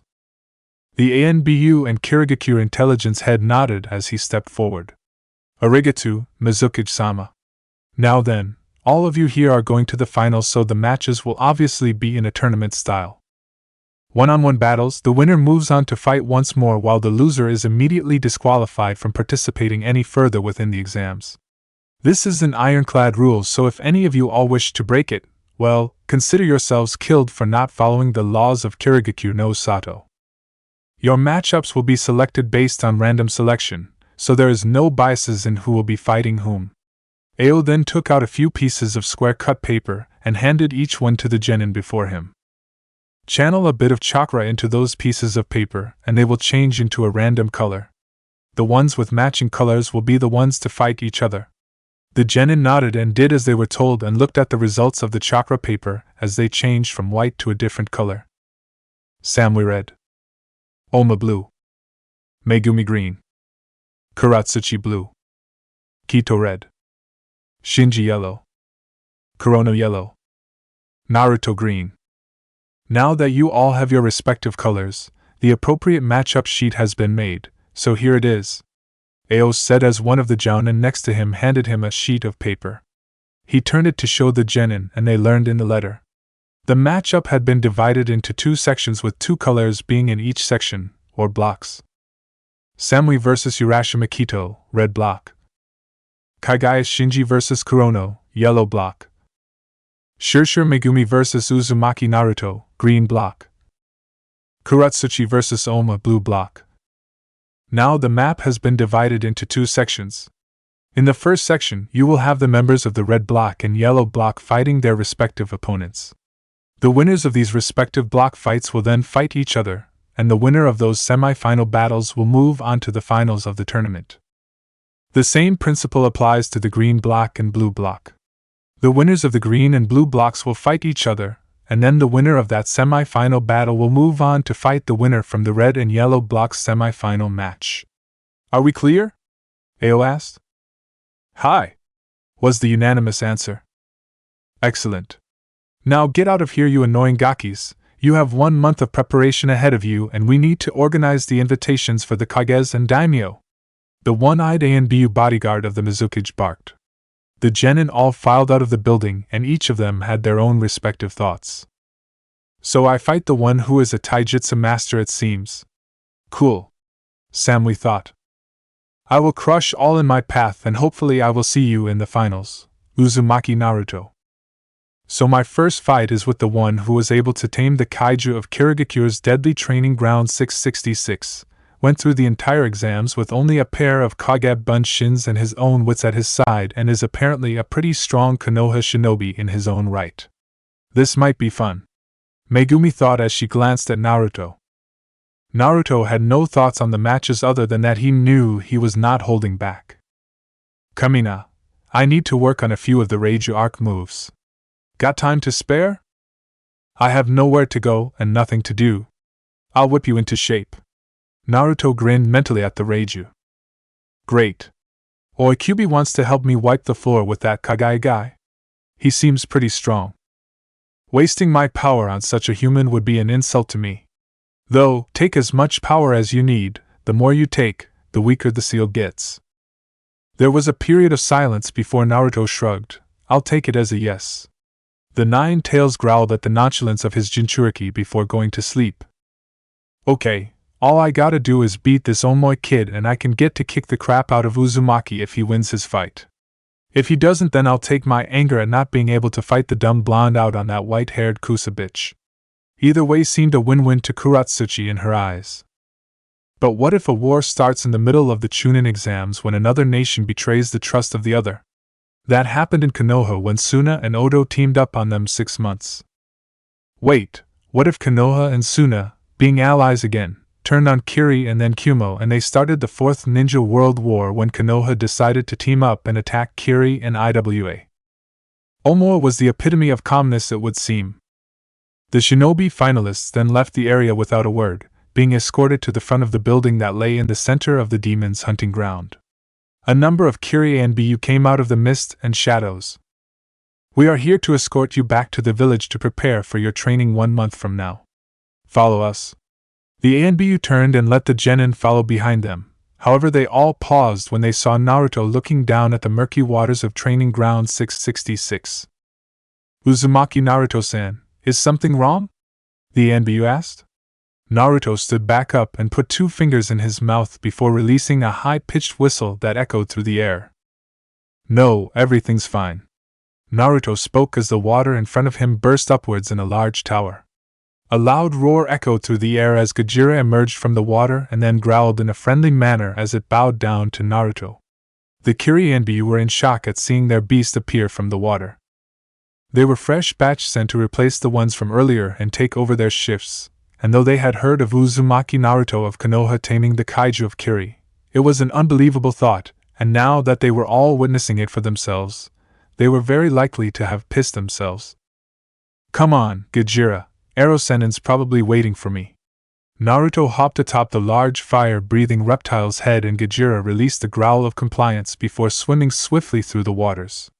Meanwhile, everyone could only gape in shock at what they just saw. Even the masked Anbu and the stoic Shinji were in shock. One thought then ran through their head as they watched Gajira continue to follow the waters of the demon's hunting ground. What the fuck?